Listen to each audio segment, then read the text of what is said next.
The world is full of wonders.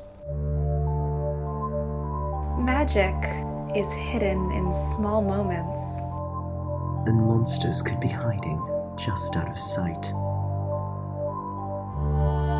But if you're looking to find them, adventure is waiting to happen. You never know who you'll meet along the way. We are the Storyteller Squad.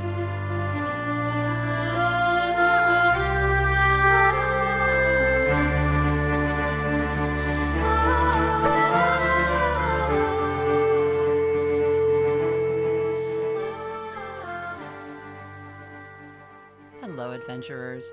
Welcome back to the Storyteller Squad. Thanks for joining us for our Monster of the Week campaign.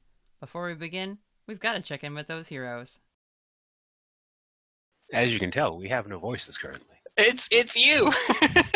You're first! Oh, we're going in order, aren't we? It's in order, yeah! Oh.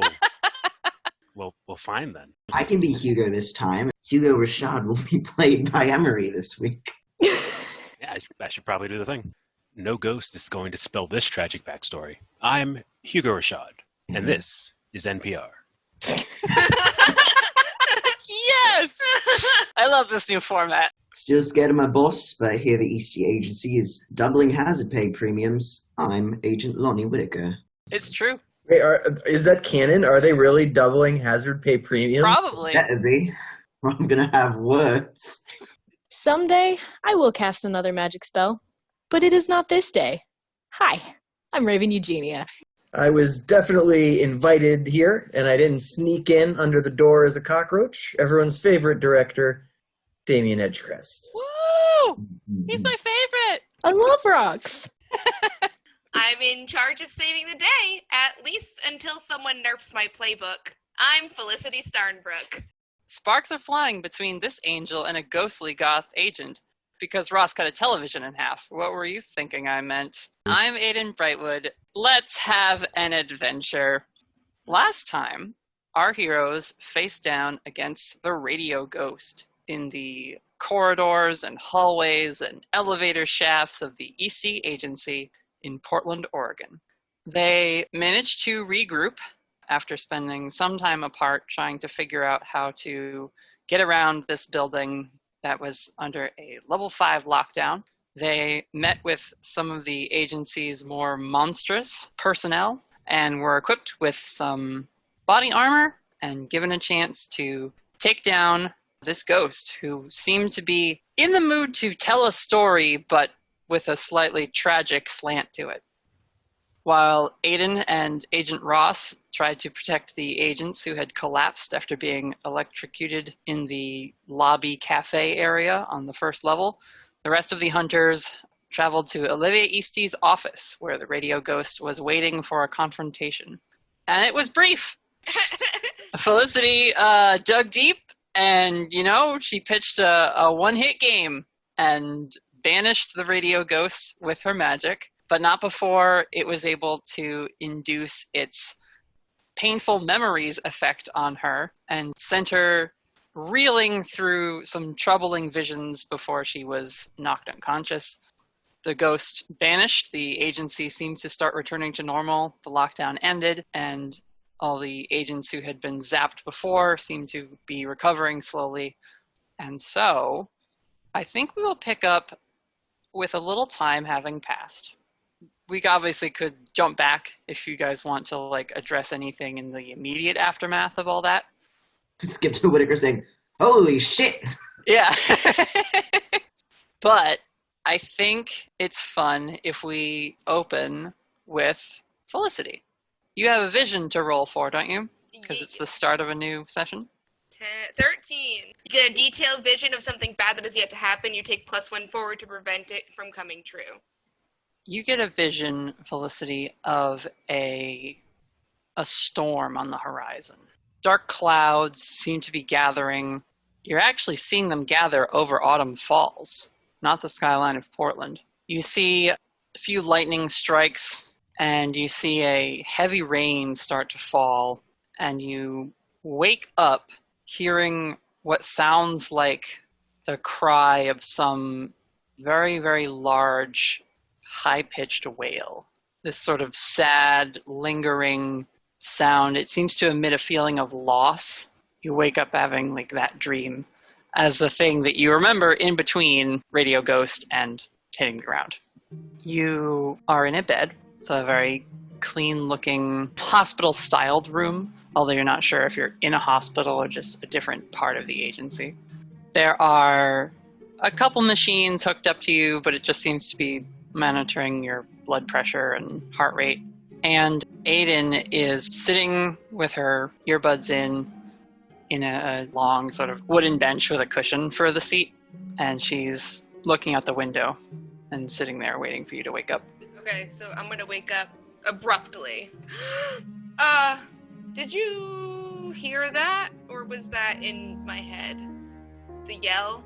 I just heard you yell, and she stands up to come over and like check on you. Are you okay? Am I okay? Do You- I feel okay? You feel like physically fine. Okay. I feel physically fine. What happened? What's this room? This is the infirmary. They've been monitoring you ever since you passed out upstairs. I don't know. I wasn't there. What did happen? What do you remember?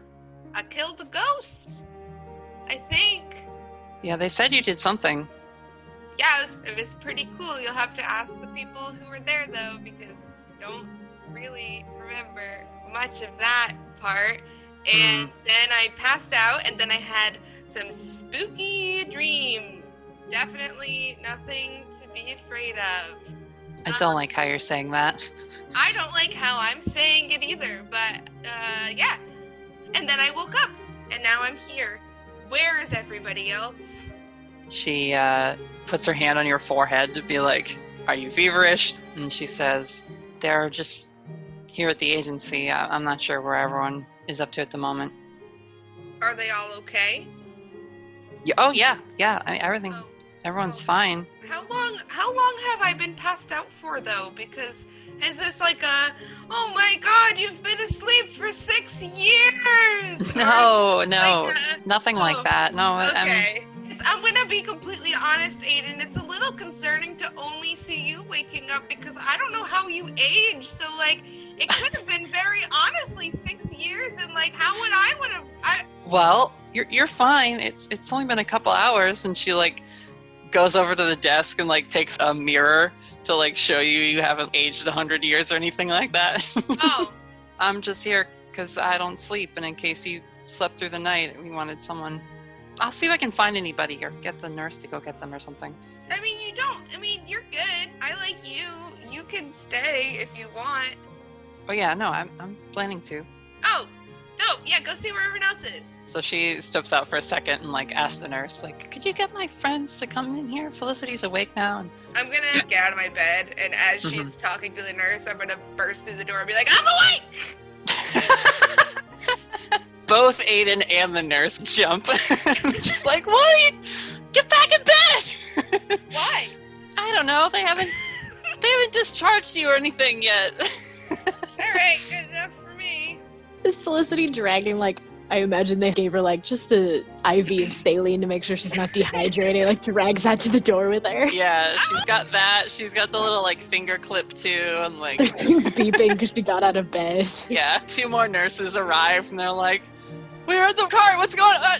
Oh, alright, let's just get you situated. Can I have some Jell-O, please? Yeah, we have green and red. I'll take one of each. What are the rest of you up to?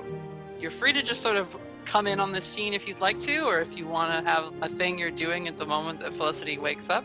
Raven would definitely come as soon as she hears Felicity is awake. As soon as Maddie mentioned Jell-O, I was going to say that Raven comes in with Jell-O, and I was going to have her come in with one of each flavor, and then Felicity chose to get one of each already. So Yep. I think Raven's going to come in with Jell-O, like, excited to surprise Felicity, and then see if he already has some, and just kind of, oh, okay. I'll take some more if you would like to share, or if you want Jell-O, it's pretty good. It's red and green flavored, you know. Yeah, I know. Here, and she'll hand Felicity one more, so she has 3, and then Raven will sit down and open one. Aidan, like, posts up in, like, the window frame area, and you're in front of that couch. Raven, we were just saying, we don't really know what happened. I wasn't there, and Felicity was, knocked out. What happened to the ghost? I guess Felicity, I don't want to say killed because he was a ghost already, but, like, kind of banished him, I guess. He's gone now. It was kind of weird. It's almost like it was too easy, but, like, he's gone. Like, she did it. I'm awesome! Yeah. What? It was really cool. Well, never done that before. Yeah, this whole, crushing things with your mind, that's Isn't new? it so cool? Yeah! It's really cool. And also terrifying. But Uh-huh. really cool. I did it to so many things. Oh, I didn't even tell you guys about when I was stuck outside. I was stuck outside. I crushed an entire turret. A Did whole what? entire Whittaker walks in the room. Yeah. Hello. Raven pulls another Jell-O out of her jacket and hands it to Whittaker. Thank you, Raven. So here's the thing, Whittaker. Here's the thing. I would have died if I didn't completely annihilate this entire turret. I had absolutely zero other options. Felicity, I'm going to be very honest with you. Mm-hmm. I always thought the turrets were overkill. It's a little bit. But we got out of there, and then Do you think that doors are overkill too? Yeah, Because how do you I feel about noticed there was a hole. or secretary computers. That How was do you you feel too. about those? Now those I'm actually quite partial to. Well, you guys, it's called open concept. Everything just flows. We've integrated nature into the Eastey Agency by removing the front door. And then we've also changed to using no computers now, back to the old days of pen and paper. Oh, that reminds me, actually. And Aidan, like, fishes into her pocket, the back of her jeans, and she hands you this little note, Felicity, that just seems to be scribbled on, like, the back of a sticky note or something. Agent Spiegel said to give you this. Oh, cool. What's it say? You hear, in your mind, Mac's voice. Hey, little miss. Sorry to take off like this, but Ross has got a bee in her slacks, so we're hitting the trail again. You take care of yourself, you hear? Mac. Oh, it's from my partner. He helped me kill the turret and then shot a ghost. He kind of left really quick with that other woman, right after everything sort of settled down. Was she okay? Yeah, she's, I don't know. I think I did something to, like, make her mad. Well, did you accidentally stab her while you were fighting static arms? No, I didn't actually do much in that fight. Yeah, I kind of just got in the way of the arms and didn't let him hit Susie, so... Those things kind of sting, don't they? Yeah, it was not fun. Mm. But if you know them, I mean, just tell them I'm sorry. We'll do. We'll do. Also tell Susie I'm sorry. We all Sorry for breaking her computer. Yeah. And what's the scary lady's name? That's Ross. You know, the No, like the real scary lady. The one who, like, owns the place. That would be, let me check my notes. That's the agency. Oh yeah, that makes sense a lot. Tell her I'm sorry for wrecking her building. There's absolutely no need to apologize. Good lord. Wow, everyone's coming in at exactly the right time. Olivia Eastey strides in the room. Did you see what I did? Could you see it on, like, cameras? No, I was told by my agents here that you performed very admirably, Miss Starnbrook, in getting rid of that pest of ours and freeing up the whole system. So thank you very much. I'm sure whatever damage was incurred in the process, you more than made up for it by basically solving the entire issue single-handed. It's very impressive, I must say. Oh, thanks. I definitely have done this before. Yes, I'm told. You seem to have had quite a bit of experience in the last month or so. Hey, Whittaker? Certainly.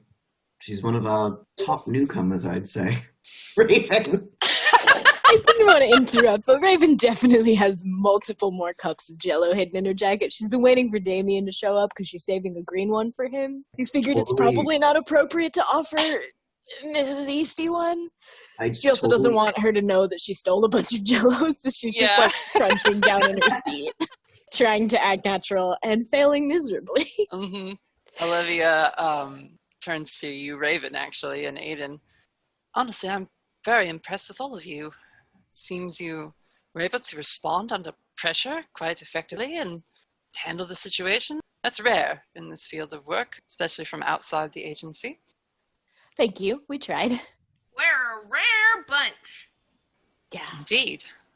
I must apologize that your first day here at the agency was less than ideal. Oh, but, no need to apologize. That was so much fun. You know, aside from the painful memories that are brought up when it touched you. The what? The painful memories that were brought up. Are you here now, Hugo? Hugo's been sitting in the corner the entire time. We all jump like, oh God, Hugo. Oh God, Hugo. I didn't see you there. Oh, you know the painful memories you get when it touched you. But aside from that, I mean, it was really a lot of fun. Also, passing out for a few hours probably wasn't the most ideal thing to happen to me. But I got Jello out of it. Well, just wanted to come in and check on you all, make sure you've been properly taken care of. We're getting to work clearing out the loose wires that were dislodged and doing a whole system reboot, get everything all back up to snuff. You met our associate, Prithee. They're doing their best to get the security system a bit more robust to prevent something like this from happening again. As everyone who got trapped down in cold storage, they doing okay? I Since guess I can look around the infirmary.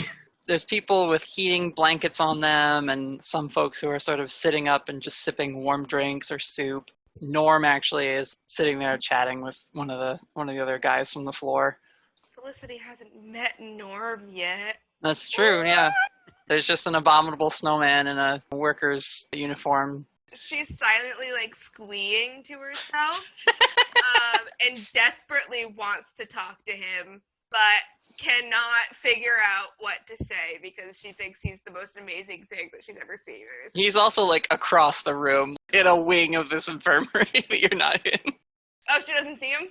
I mean, you could probably make him out or have noticed him as he walked around or whatever, but yeah, he's not in your little hospital room curtained off area or whatever. Right, well, and she's planning what to say then. The nurses come, they do a once over again on all your vitals, and all right, well, you're looking good. And they unhook you from the IV, give you a little bandage, and make sure you're all set to get back at it. Damien, what are you up to at this point? Damien has found Ernie, the guy he gave the bolt clippers to. Yep, Ernie Evanston. Ernie Evanston, yeah, because when he first saw Ernie was just cowering and not doing anything exciting. So now things have gotten back to normal. Go see what Ernie does when it's not scary outside. He is in the call center of the Eastey Agency, reorganizing his desk at the moment because everything got knocked down when he scrambled under his desk to take cover. So Ernie, you hang out in this little box. Oh my God!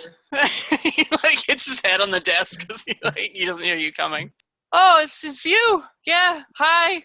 Hey, I was just coming to see if you had a more exciting, life now that you're not cowering under your desk. No, I don't like exciting at all. That's why I work here in the call center.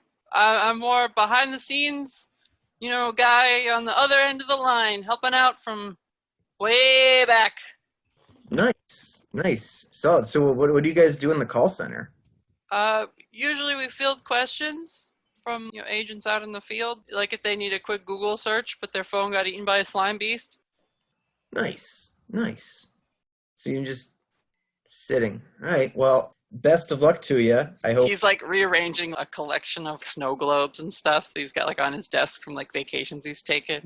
Damien pulls out a snow globe from his suit jacket because he's in a suit because everyone else is, and puts a snow globe on his desk. Oh, there you go. Add to your collection. Oh, thanks. Wow. Yeah, no problem. Well, stay safe, stay out of harm's way, and good luck to you. Sorry, I don't like sitting. Yeah, that's fine. What was your name? Damien Edgecrest. Okay. His hand. He takes your hand and shakes it. Glad we've got you around, Mr. Edgecrest. Keep doing what you were doing. Being pigeons and stuff. Sounds good. I feel like calling people. So he's gonna, call, meeting up with everybody else. But yeah, once he figures out where everyone is, then he would turn into a green pigeon like Ernie suggested he should and fly straight through the building. I love the idea of him phasing through walls. Oh, yeah. Yep. It's just in a room and it goes through one wall, flies through, goes to the other. Yeah, I mean, you guys are at the agency. Who do you want to talk to? What do you want to do? What do you want to see? What do you ask Miss Eastey? She's still there, like, in the room with y'all. Damien is interested in getting some people paperwork so that he has a real identity and, like, a real driver's license. Whether that means, they just one that works all the time, you mean? Yes. Okay. Yes. Whether that means they just go through their file of missing agents and pull out one and say, hey, you're Jeremy Stockwell, here you go. Well, who do you ask this of? Probably would have asked Susie at the front desk because the front desk would know where to find the other desks. So you ask Susie at what used to be the front desk, the front crater. She has set up a small laptop on a folding chair and a pillow from the cafe, and she's just sitting there typing. Hello, this is for you. And he hands back her badge. She accepts it, looks at some papers she was just filling out. You can see it was like request for new badge form. Thank you. So I had a question. You guys have a lot of abnormals working here, and I figure that they have some sort of paper trail so that they can drive cars and everything else. So I was wondering if I could get hooked up with one of those driver's licenses and passports. Well, some of our more unusual employees don't leave the campus for obvious reasons, but I think for you that could be approved. Here, and she, from her stack of papers, pulls one out and slides it to you. Fill that out with whatever you want your information to be, and I'll get it filed once I have a desk. Sweet. Birthday. Oh, man, that's going to get really... Zodiac is so important. I am going to need a second set of eyes on this one. I am going to mess this up and wind up with some sort of weird combination. And the good news is it's probably going to be a day or two before we're back up to 100%, so you can take your time on it. Okay, good. Yeah, I'm going to need help on this one. But thank you so much. Like it's a test. She says, I can't, I'm allowed to get help on this, right? I don't have to take this myself. So yeah, no, I'm a Virgo. just suggests, she's like, eh. Okay, well, Virgo thing to that's say. that's one vote for Virgo. Let's put a little tally mark on the side. But perfect. All right, so I will fill this out. It's like a form for creating a false identity for when an agent needs to go undercover. And it has all the fields that you can fill in with information about an identity. And since you just want one, period, if you fill it out, she'll be able to get you the proper IDs and stuff. It won't give you a credit score, but you'll be handed a driver's license and a card with the right name on it and stuff. Well, that's fine. Damien's seen cars and driver's license. He hasn't seen a credit score. Yeah. Don't worry about crossing that bridge. Damien will take his form and head to the group to figure out what his zodiac is. You guys are checking out of the infirmary, and while you're doing that and chatting with the nurses as they rush about trying to help the people who are dealing with exposure from being in cold storage for that little bit of time, Elizabeth Vines arrives, and she hands the workers behind the infirmary front desk some papers. She sees your group. She says, "Hello, good to see you all. Feeling better, Miss Starnbrook?" Yes. Yes, I am. Thank you. Good. I'm glad. That confirms everything our tests told us. What tests? Oh, we just ran a simple couple of panels on you when you passed out just to check for any underlying issues. Just want to cover the bases. So do I have any underlying issues? Nope, you are completely normal. Oh, I am so relieved. Okay, good. Oh, thank God. All right. So many weird things have been happening. I was like, this seems right on par. Woo! Yes, No. I must say I was quite relieved as well. Oh, Miss Vines, when you got a moment, I know things aren't exactly up and running right now, but I emailed you about running some tests on some substances that we found, God, about a week ago now. Yes, actually, Whittaker, I was going to ask, have you eaten lunch today? There's just a lot I'd like to discuss, so if you have time, maybe before dinner or something, if we could talk. Yeah, absolutely. Wonderful. I'll be in the lab. We're still cleaning up the mess down there. Oh, no rush on that. No rush on that. She gives Olivia a nod, and of course, Olivia is just like, carry on, Vines. Doing great work down there, I'm sure. Oh, and by the way, as long as Miss Eastey is in the room, not obviously, Whittaker will position himself between Eastey and Raven and Felicity. That's just a fun staging tidbit. Meanwhile, Damien's just mimicking Olivia. Oh, no. Oh, God. So what are you doing? Oh, just like standing, like whatever her pose is, that's how he's standing. Mm-hmm. You're wearing the pencil skirt. Yes. Got the little director badge or whatever. Yeah, it's like, Willem Dafoe, but like dressed up in her outfit. We're not licensed to use him, but like his stunt double is fine. I have a quick question for Yes. the keeper. Has Miss Eastey lied about anything that she said since she came in the room? Because Raven could tell. I didn't think so, but I just remembered that's like a passive ability she has, and I just wanted to check. It seemed very on the surface. You guys did great. That was surprising. Cool. Yeah. Like, it didn't seem like anything, but like I said, I just remembered. Yeah, no, she just Who seems knows very, about very impressed with your abilities and your ability to act under pressure. Cool. I'll try and bring it up sooner next time so we can actually, if she's like giving us any No, that's actual fair. information. I'll just try to remember that you have that thing passively going on. You know what you did pick up on? Well, this would depend on when you came in the room. And maybe I'll just say that you pick up on this in general. Aidan is super distracted. She seems bothered by something. She's sort of like focusing all that nervous energy towards sticking close to Felicity, but like there's something off about her right now. Excellent work, everyone. I have to commend everyone on how well you all acted under pressure. The Eastey Agency was lucky to have you nearby. Olivia smirks. I imagine it'll be quite busy, Whittaker, but do check in with my office before you leave the building today.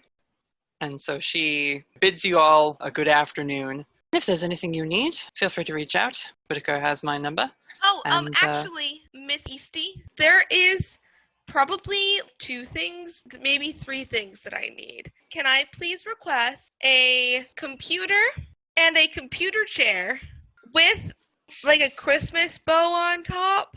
And I need to go speak to the costume lady about my grandma's suit.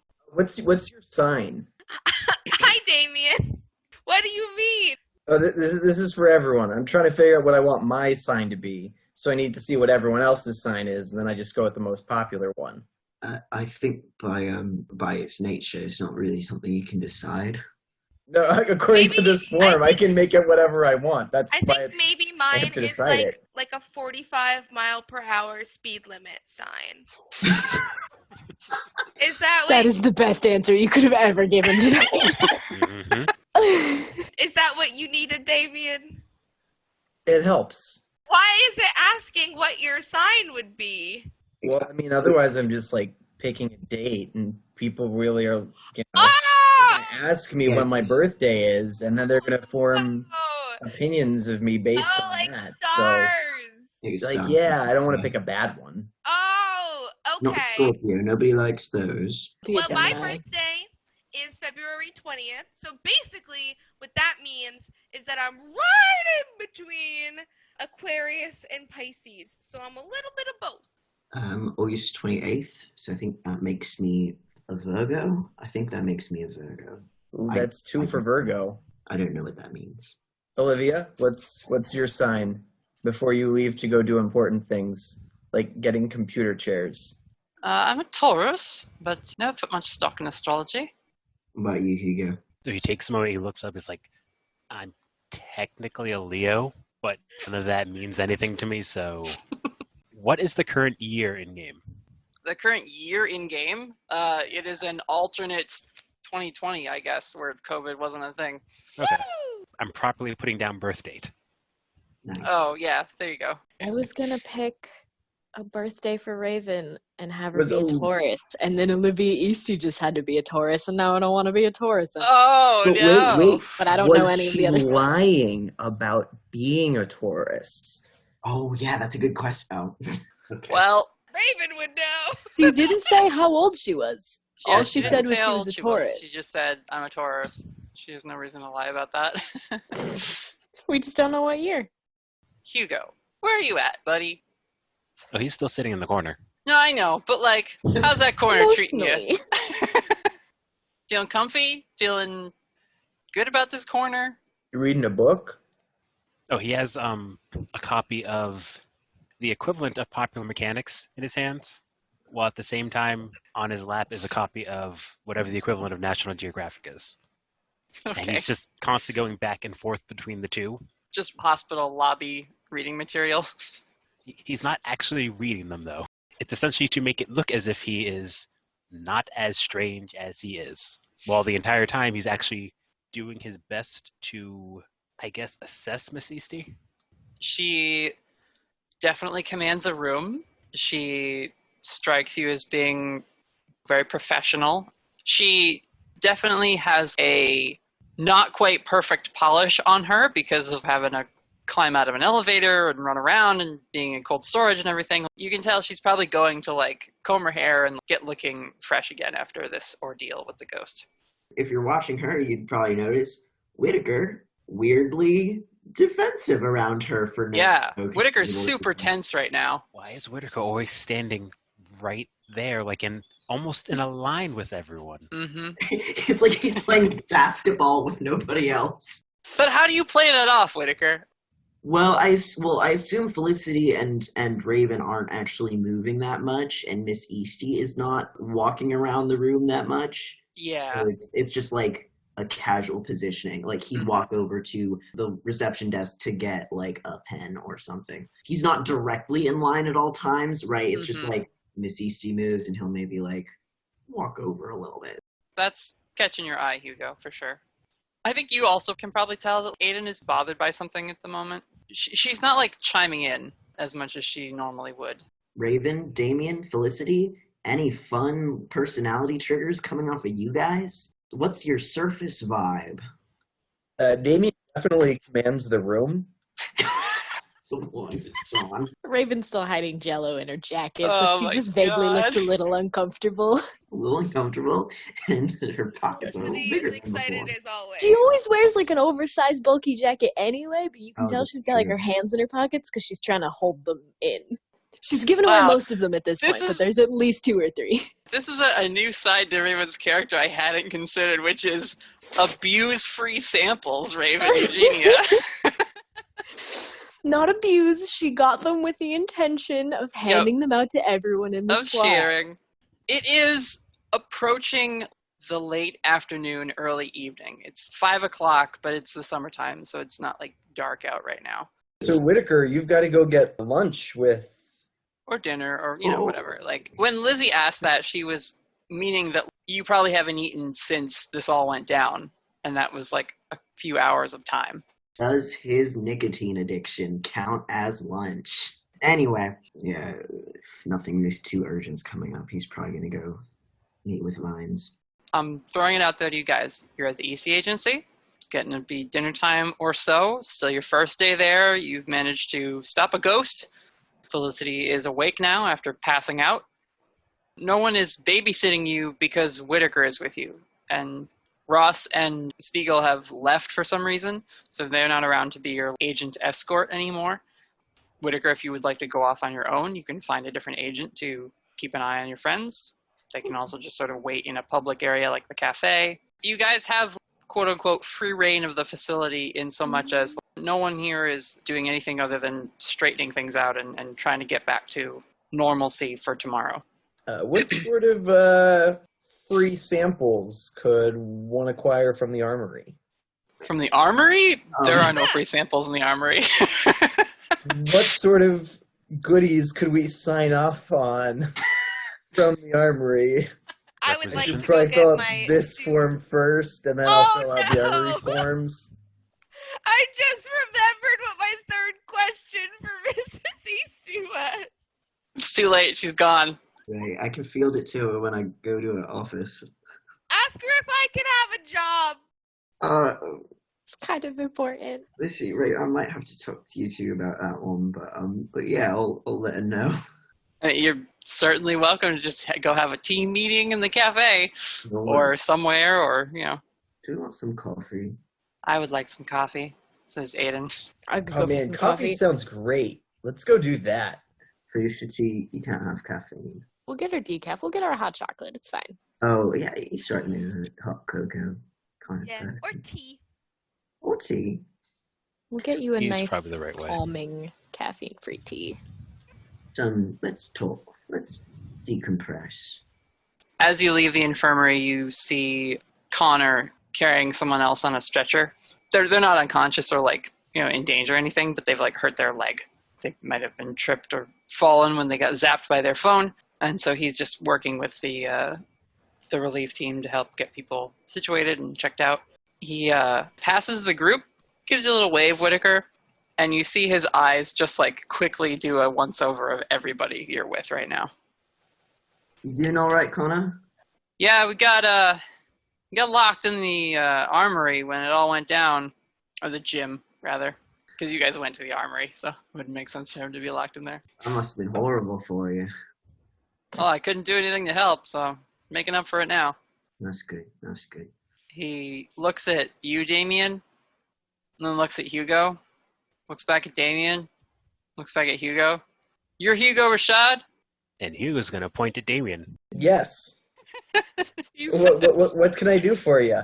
Connor just smirks, and he says, let's go a few rounds sometime, and continues on. Sure, that sounds great. Name the time and place. This is great. Make it We all slowly turn to look at Hugo. If someone you don't know comes up to you and says your full name, no. He's cool. He's They all cool. work here. He's a good one. He did come on a little strong, though. I respect the suspicion. He's always very good in the job. I'll let you know Connor's a good one, and I can vouch for him. I can't vouch for everyone in here. I can vouch for Connor. I'm going to take your word for it, but actually, no. You know what? Damien, you should go a few rounds with him at some point. Absolutely. I think I'm Yeah, going to change out of this skirt first, but that sounds great. I, No, Don't like the pencil skirt. Keep the skirts. Skirts are very, very combat efficient. Skirts are so badass. I mean, I guess. I mean, kicks aren't really my thing, so I think I'm okay. What is your thing, Damien? Says Aidan. She walks past the group I'm done here. I get really close to people and I absorb their essence. Oh, nope. And then Hugo's just going to start walking. I think you should go a few rounds with Connor. I think that'd be funny. And then when you two are done, we can turn on the radio. We can have Latin music, and we can be in round 2. All right. I like the stage we're setting here. This is Right? fun. So you Yeah, guys we are going should to probably go. go scope out the gym and make sure they have the appropriate speakers set up. Do you have to do that, Damien? Oh, Damien's completely on board with going a few rounds with this guy. Well, not Yeah, right okay. now. Not right now. He Yeah, said yeah. sometime. So you guys head down to the Eastey Agency cafe. You're able to acquire drinks. Fortunately, most of what was damaged in Ross and Aidan's fight against the Ghost Arms was a lot of the LCD menu screens. They're not really taking custom requests, but they will be happy to give you some coffee and point you at sugar and creamer. You can see some of the menus have obvious large sword gashes in them, and one of them is hanging on the ground. It's been cut in half, and It's like the end of the Avengers. We put a scene of them in the broken shawarma. yeah. There's someone sweeping glass. It's just calmly cleaning up. And Damien pulls out a sword and smashes one of the already smashed One of the already smashed ones. He's just making it worse. Damien, Whittaker's gonna fucking grab him by the shoulders. What are you doing? I think Aidan also will assist in stopping you from doing this, Damien. Oh my god, yeah, no! It's like, big, what? exaggerated. Stop! He makes no thing of hiding it, so you can stop him beforehand. You see him like look around, pull out the sword, like big, exaggerated, over the top. It is a Nerf sword. It's like a foam.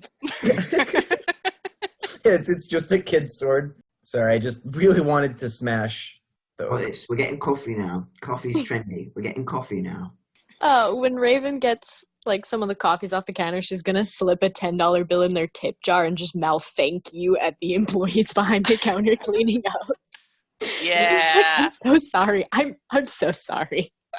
It's just like put the coffees in the tray and try and get out of their way. She understands.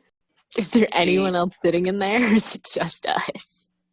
There are some agents casually sitting or standing around the different tables having conversations or like pointing at different things. You can see that the lockdown panels that sort of shuttered all the glass windows in this area and darkened it a lot have retreated. And so you can kind of see the sun sort of approaching sunset, not quite there yet, as it is sort of just above the tree line in this forest that you guys are in. And for atmosphere purposes, I have picked a location in Portland where the Eastey Agency is located. It is in Forest Park, which is a neighborhood that has a park of the literal same name, which is basically just a big nature preserve with trails and hiking spots and stuff. And the Eastey Agency is sort of tucked away on this parkland so that it is out of the public view, but has a big enough compound and enough land that they can build places for the agents to stay, a big garage, have an airstrip, and everything there. It's quiet out here. Like, there's no noise from the city at this point because it's all being muffled by the layers of trees.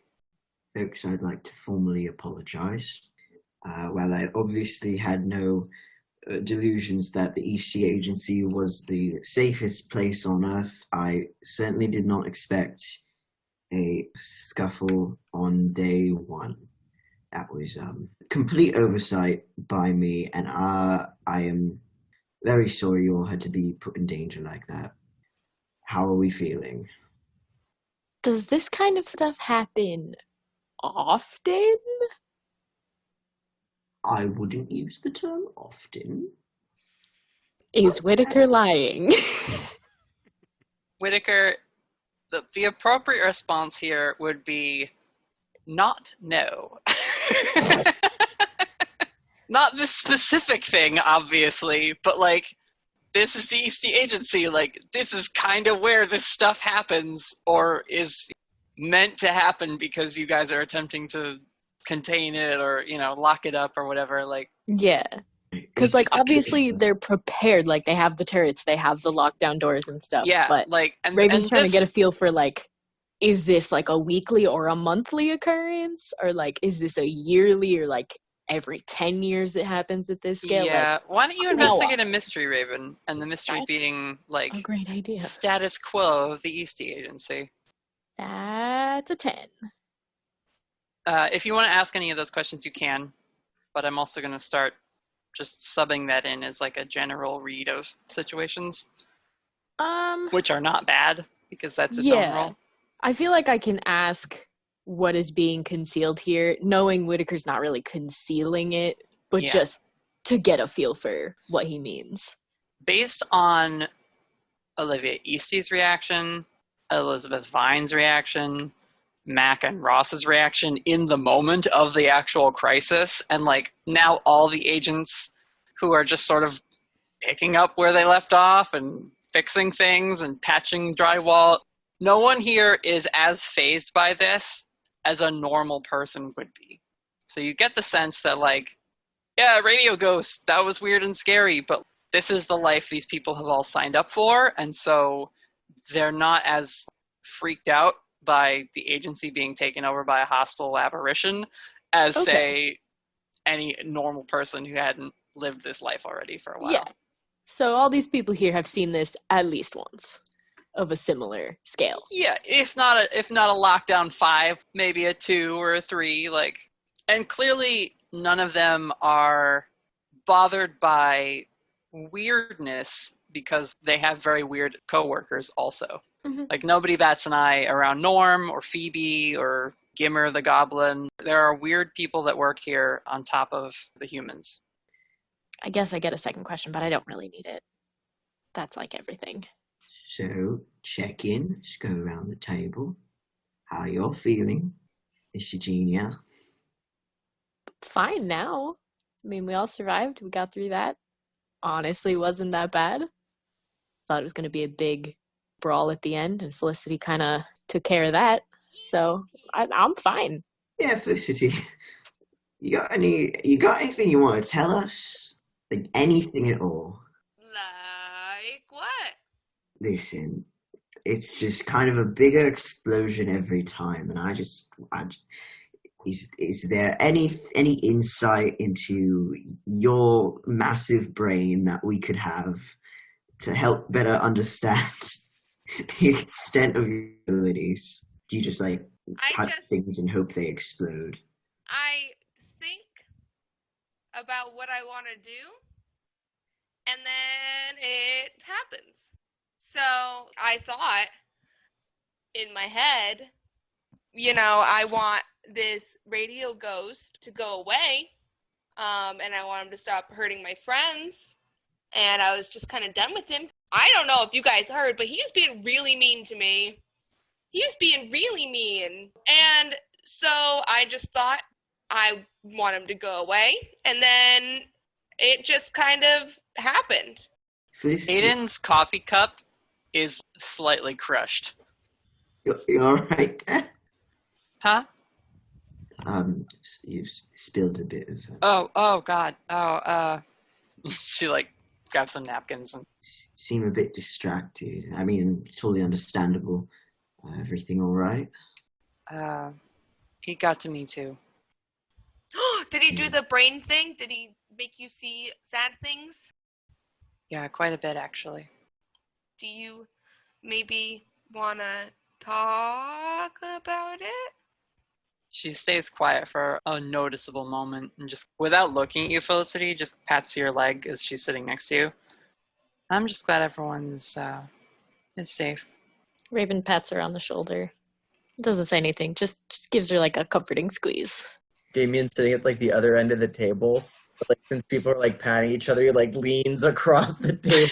His arm is suddenly on Raven's shoulder, patting her from behind, even though he's sitting on the opposite end in front of her.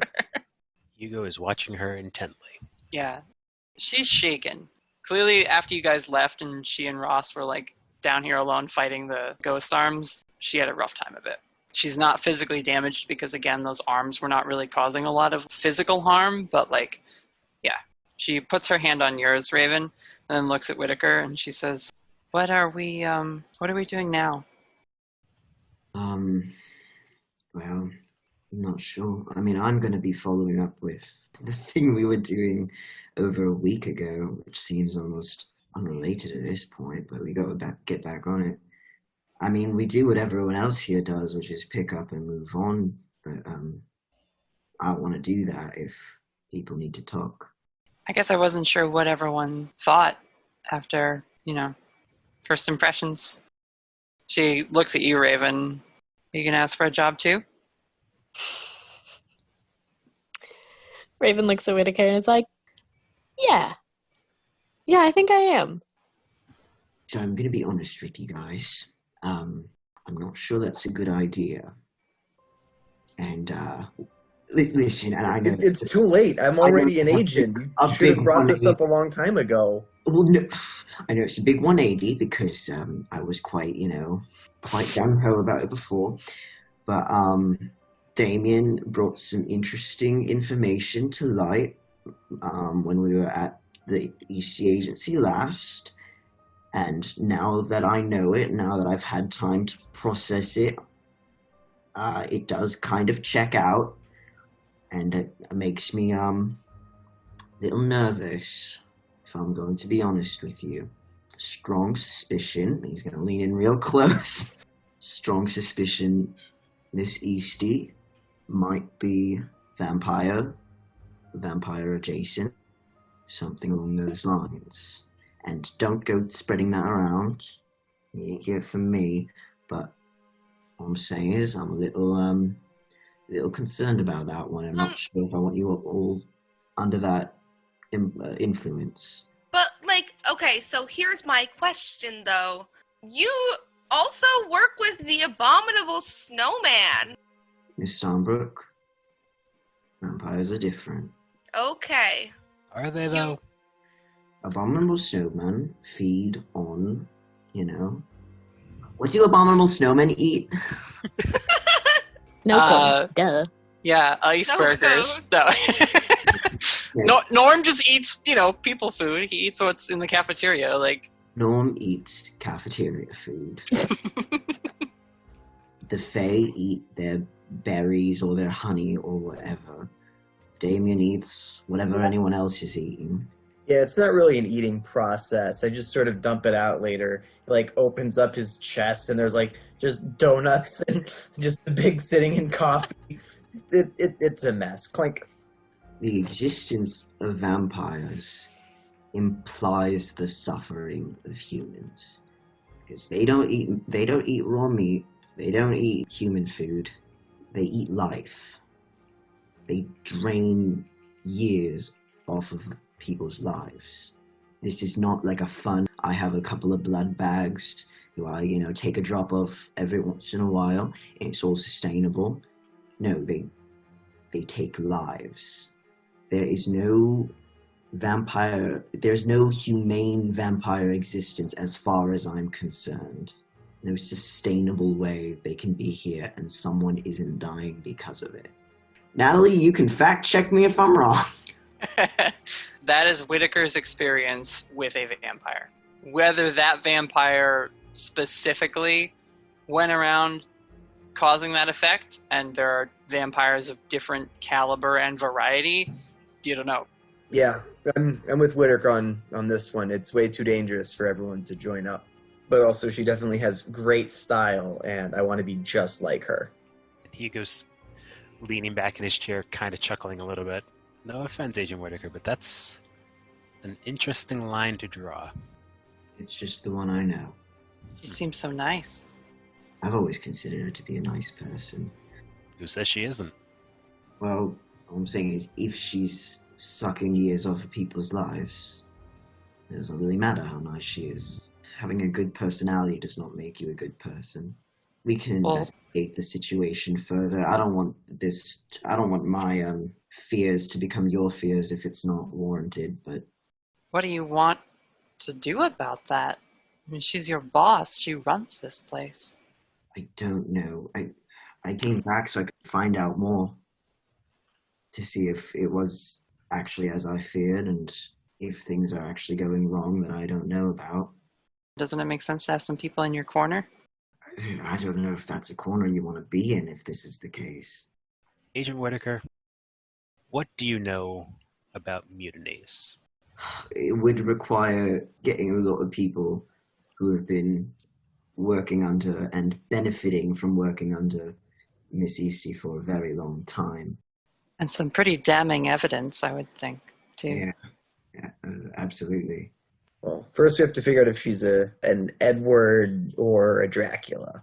That was actually on my list of things to do. I was going to head to the library and see what we could find. I've got some other stuff I got to do. I got to meet with Miss Vines and Miss Eastey, so we might have to push that off a bit. We are staying in Portland then for a while. Yes.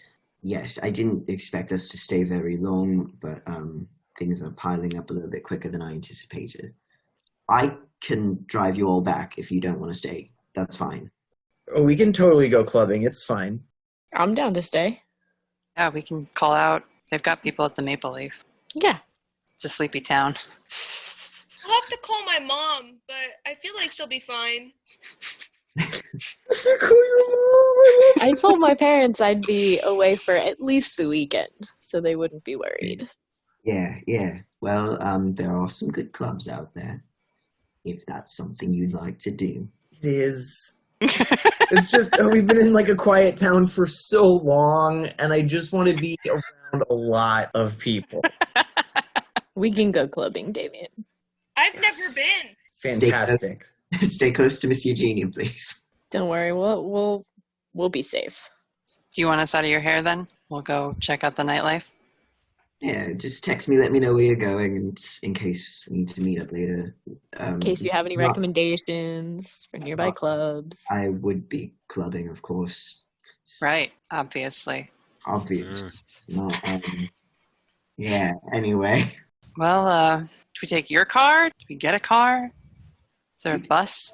You can take my... Oh, actually, is there a bus? That's a good question. Doesn't Portland have a really good public Portland has a really system? good public transit system, and the Eastey Agency would have like a shuttle that you could take to downtown or somewhere. Where are we staying? We should probably figure that out before we...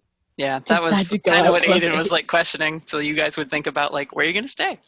There are rooms here. I mean, I understand if you don't feel safe staying here. That's perfectly reasonable.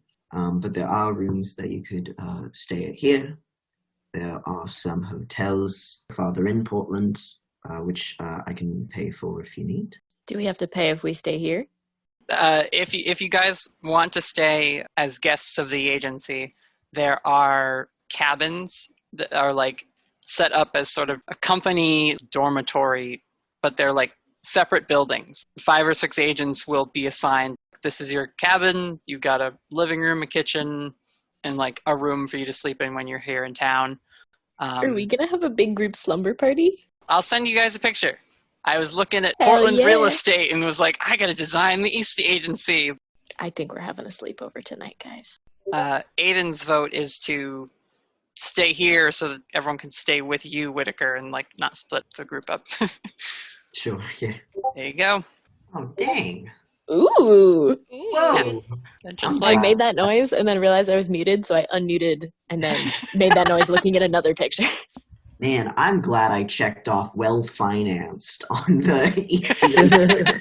Hell yeah! Mhm. yeah, they're just these sort of like big glass windowed, Yeah, very just industrial quaint little looking, cabins. but like little modern cabins in the forest. I love it. We're having a sleepover there. There's like a ring road, right, in this compound that is the Eastey Agency's grounds. Again, like ringed with a fence that clearly now you know has turrets within it. But like, you know, there's it's a little, you know, neighborhood almost within the woods, and all these cabins are just spaced so that the trees kind of mask them as soon as you get a little ways away. Should have told you guys to bring bathing suits. I'm so sorry. I forgot to bring the hot tubs. Right, the Eastey Agency pools. But yeah, the cabins are also here because, again, there's staff at this agency that need to have some place to stay. And this way you don't have a ton of people in suits staying in the hotels and apartments in downtown and causing like a lot of attention to be drawn there. So some of these are like permanent residences for the like monster type employees. Yeah, 1,000%. There are like monster house residences for people that are not human enough to integrate back into normal society. Yeah. And some of them are just people who like, I have this weird life and I can't tell anyone about it, so everyone I know is people I know from work. So I'm just going to live here on the compound and get all my meals from the cafe, and I go to work. It's a nice little contained life they can live if they want to. And there's city life for recreation. If you request one of these, Whittaker, Susie can start getting that filed for you all. Yeah, let's do exactly that. Hell yeah. Oh, and speaking of, Damien does turn in his paperwork. Okay. And the birthday is going to be 6/6/66. Of course. Uh-huh. Wait, what does that make him? What sign is he? Ooh. Be whatever June is, right? Is he a Gemini? Oh, I hope he is. I hope I he think- is. yeah, he's I was going to Gemini. suggest Gemini for Damien anyway, but like... I jokingly said not to be a Gemini because that's what I am, but honestly, it works. Yeah, baby, that's a Gemini. There you go. Hell yeah. All right, yeah, Susie takes your paperwork, Damien. She says, yeah, looks in order. I will work on getting you... Damien Angelo Edgecrest. Aidan gives you a look when you say your middle name. That's a good one. I will try and have documents ready for you as soon as possible. Thank you very much. Also, Susie, I know you got so much on your plate right now, and I will send you a fruit basket later. I actually have nothing on my plate, and she's like sitting there on like the folding chair pillow. So what else can you pile on today, Whittaker? I don't suppose, if you'd be just so kind, if we could get one of the guest cabins signed up for the 6 of us. Okay, something I can actually do. Yes, I would love to do that. Sure. She like has like a little box. It's filled with RFID cards, and she like takes one, runs it through a little card swiper that she has, and hands it to you. That will get you into 12J. Thank you so much.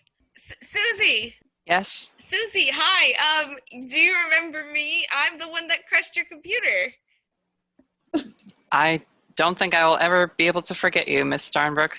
I have great news for you. I'm getting you a present. Oh? Yep. I have no idea when it's coming, but it'll be here and it'll be great. 2 to 3 business days, probably. 2 to 3 business days, probably. And I'll know that you sent it when it gets here. Yeah, because it'll have a big bow on top. I should have known. Thank you so much. I'm sure you'll love it. It'll be good. Yep, I'm sure I will. Poor Susie. She deserves more than a fruit basket. We gotta do something nice for her. Yeah, I got her a computer. Yeah, but she's afraid of you. She's a little afraid of all of you at this point. What? Huh? Not Hugo, surely. Well, to be fair, he said one sentence to her this entire time and has been running around with the group that came in on the day the ghost arrived, so... Guilty by association. She probably doesn't trust him. What if She's just Hugo, wary of like, all of you. What if Hugo, like, just rolls his eyes and, like, points like, these guys, am I right? Instantly trusts him. Do you want to have an interaction with Susie, Hugo? As long as everyone else not is? gonna do it. Gonna skip over it for now. Good. All right. So, Whittaker, you give them the keys to the Forester. We got to figure out what specific model of car you have. It's truck. Yeah. Yeah. When you picture pickup truck, that's what it is. It's the It's cyber pickup truck, but with like a back seat. Yeah, with like the full cab. Did we establish that it was white? Because I always picture it as white for some reason. I don't know if anyone ever said it. I always just saw it as Damien like classic definitely black. leaves white fur in the vehicle after jumping in. He turns into a dog to stick his head out the window, and definitely leaves fur in every one of Whittaker's vehicles. Mm-hmm. At least you sprung for the leather seats. Yeah, I give him the keys and I say, don't let Damien and don't let Felicity drive. Who do you give the keys to? Whoever catches them. Felicity catches them. We should roll Can we off. roll for that? We roll off for this. I'm going to I use would like weird to roll to stretch. catch the keys. Everyone roll cool. What would this be? A cool roll? I think this I would would be like a to cool use. roll. I would Under like pressure? to use magic. Felicity, I'm gonna nerf you in this moment and say just everyone roll cool. Whoever rolls cool highest gets the keys. I will say that Felicity and Damien, you have a -1 on this roll because Whittaker specifically didn't throw it in your direction. Ooh. Two. Aidan did not catch them. Oh, all right. Raven got a 5. Okay. All The right. day You is got an up. 8, Okay. but Oh. Felicity. Felicity got a 9. Yeah. I thought we were friends. All right. So I'm trust gonna you. say the keys fly, and you see like they're going for Hugo. Hugo even like puts his hand up to like catch the keys. Like, yeah, I got this, bro. I'm not gonna do anything bad to your car. And the keys stop in the air in front of Hugo's hand, and then fly over to Felicity's hand. She's just like grins cheekily, like, "Hooray! Let's go!" Felicity also 100% does not have her license. Yeah, so no, she can't drive. Felicity Yeah, doesn't drive. I So know. you can get a fake one, apparently. She's gonna be like, I'm Stop just it. kidding, Stop and I'm it. gonna hand it to Hugo. Oh, thank God. Right. Very funny. We're all laughing. Yes. Yes, we Yep. are. Hilarious. I am gonna go have a lovely dinner with my good friend, Miss Vines. You all have a good night. All right. Have a good dinner with your good friend. We'll let you know what So- club we end up at in case you want to come meet us. Those of you who are not named Lonnie Whittaker, you go to the garage. Damien, you flash your Eastey badge so that they know it's an agent leaving, and you head out towards downtown Portland proper. Do we want to explore that first, or do we want to see Whittaker's dinner date? I will say if they're going out, Raven is absolutely going to change first. Check Okay. out the cabin, drop off their stuff, and then go out.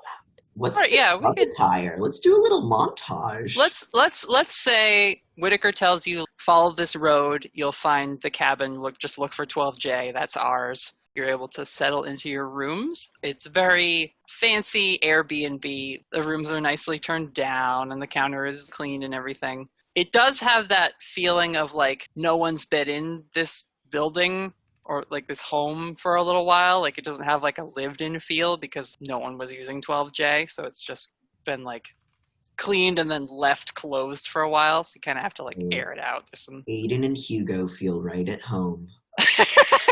Yes. True. Yeah, we can do a montage. What's everyone's going out look? Oh, Damien's got his martini shirt on. Yes! Yes! The Cannon Martini shirt! Yeah, I definitely dig the martini shirt and a jacket to go over it. A stylish. Isn't there like a sparkly... There was something with sequins that you got at that store with Bethany. Oh, yeah. The girls definitely convince you to take that out of your magical pocket dimension and put that on to go out. You Oh, have it was to a wear it. sequin shirt that had the image of the Rock's face done in sequins. Right. It was one of those like reversible sequin Okay, shirts. maybe not that. No, Maybe yes, not that. Maybe yes, just a that. different jacket. So it was just like the Rock's face one way and then a rock the other way. Yes. How did I forget? Oh, that's so good. So that's the undershirt, then stylish jacket on top. Mm-hmm. Is he doing the shorts with leggings thing? Because I feel like that's a Damien special. Yeah, he's rocking fishnets Oh, hell yeah. Good, Yep. good. Nice, nice. and like different shoes that having the same level of heel so that he's not walking too sideways. Is one like super chonk and the other one just has like a very high stiletto? Yeah, so it's like the cowboy boot. So the cowboy boot has got a heel on it, and then like the other foot just happens to have the same height, like black heel. Mm-hmm. Yeah, I like it. very cool. Raven, I have to imagine you've got like a cool sort of fashionable leather jacket. Yeah.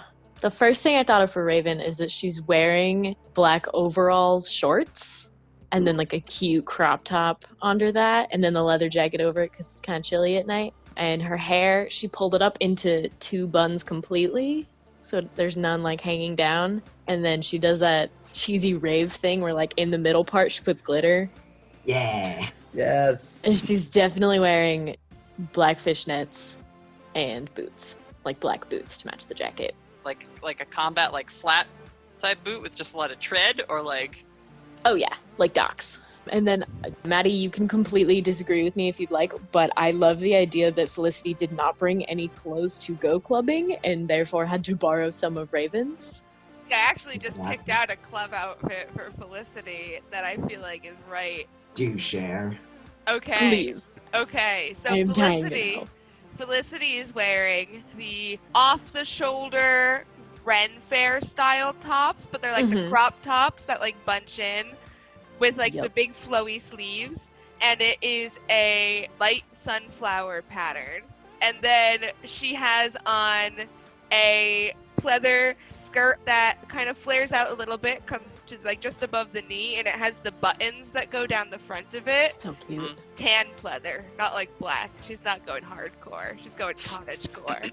And then she has a pair of tights on that are almost her skin color, but a little bit tinted yellow to kind of go with the sunflower shirt that she has on. And then little brown boots with the tiniest little heels. And that's what she's wearing. Nice. And lots of blush.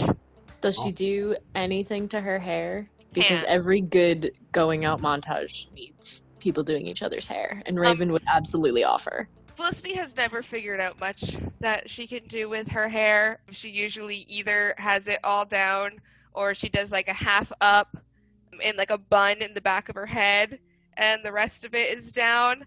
But if Raven wants to do something fun with her hair, she's going to give her free reign. Oh, she also has little mushroom earrings. Raven's gonna do 2 French braids down the front, but only go like part way back, and then do the 2 little like e-girl pigtails on the top, so it's like half up, and then just leave the rest of it big and curly. Beautiful. So it's like pulled back and out of her face, but still poofy, still Felicity. Now, I will say, Hugo, Whittaker does send you a text soon after you leave that says, if you're not in a clubbing mood, I wouldn't mind some research help in the library. On vampires, specifically. So, Hugo has an out. If he wants. Or you could do a completely different out if Hugo's not in the research mood either. I was going to say, I kind of want to hear Hugo's clubbing outfit, but it's up to you, Ade. What does Hugo's evening look like? So before he would go into trying to look at his evening clothing, he gets that text. He sends a text back and leave them your car keys. Whittaker sends back, do whatever you want, I trust you. I'll research when I get back. Have Hugo fun. secretly Hugo's wants to coming come out with us. clubbing. He Have really fun, secretly smiley wants. face. Yeah. But he's going to be the responsible adult. So what is your outfit then, Hugo? Simple dark blue jeans, black shirt, and a black and brown jacket. Can everybody write down their descriptions and put them in the chat? or put them somewhere. For no reason at all. For no reason at all. I'm stealing clothing from a music video because... Oh, nice. Yeah. So you guys are all like getting changed and everything. And Raven, you said you were like doing Felicity's hair. Mhm. So as you're like finishing up there, Aidan raps on the door frame, kind of pokes her head in. Are we gonna... Oh, did everybody change? Raven's like gently putting a little bit of gold and like rose gold glitter into Felicity's part to match Raven. All right, I'll see what I have. And she like then leaves to go back to her room. Raven just calls out the door and is like, you can raid my suitcase if you want, I brought extra. And she is gone for a minute, another minute, and like comes back and she's just like, I don't think I brought anything appropriate. Check my suitcase. I have a dress in there you might like. All right, so Damien what opens up do his you... suitcase too, pulls out things. So she, having not done clubbing in any like recent amount of time, is just like, I have no idea. Can you just help me, please? Raven's gonna hand off the glitter. Raven's gonna start to hand the glitter to Felicity and Damien, and then think better of it and take it back and close it and take it with her. And then she's gonna go to her suitcase. Raven definitely, she knows about the club scene in Portland and definitely brought enough clothes. A lot, yeah. Yeah, brought so much stuff. But I think she kind of anticipated that Aidan wouldn't have anything to wear. And so I'm basing this off of a dress that I bought recently, but I'm going to alter it a little bit. So it's like a plain black dress, and it's got short sleeves and kind of like a high neck, not like a turtleneck, but it's not low cut at all. And it goes down a little bit past the knees. She's going to hand her some black tights, just like solid ones. And then she's going to hand her like a corset belt. It just like snaps in the back, but then like laces up the front just to make it look cute. And then maybe like a scarf or necklace or neck piece to make this, or jackets perhaps. Yeah, she'll leave that up to Aidan if she wants to wear her own jacket. She'll run back to her room and she has like a dark maroon leather jacket. Ooh, because of that, Raven's gonna dig through her suitcase again and pull out some dark red fishnets and hand them to her and be like, you can put these over the tights. It'll look super cute, but it's not like too much. Try them on. If you don't like it, you can take them off. Yeah, I think they'll look really cool. Okay. Hell yeah.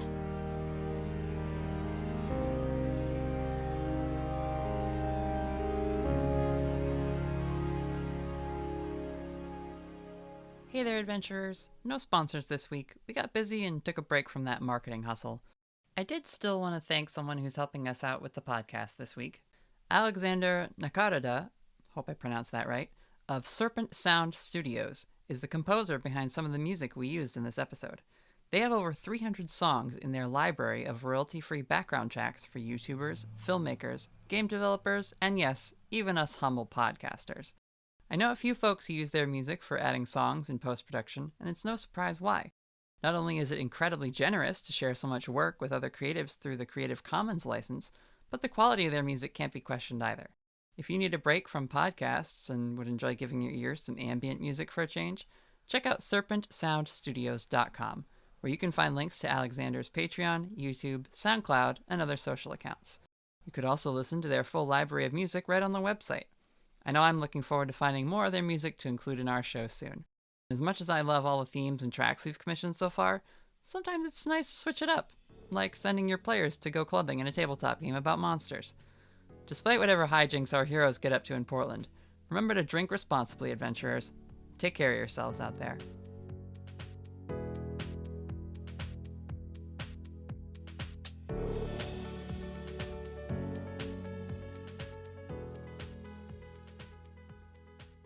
Agent Whittaker, you meet Lizzie Vines for a meal. Where do you do this? At the cafeteria? Can I Uber eat something? You could totally order something. You could like grab some food and go down to the lab.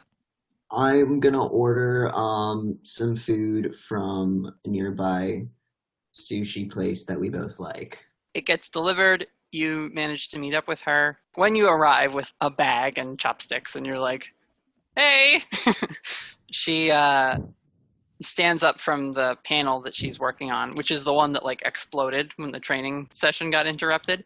I think that's enough for today. Everybody check out. We'll finish this tomorrow. Go get some rest. It was a rough afternoon.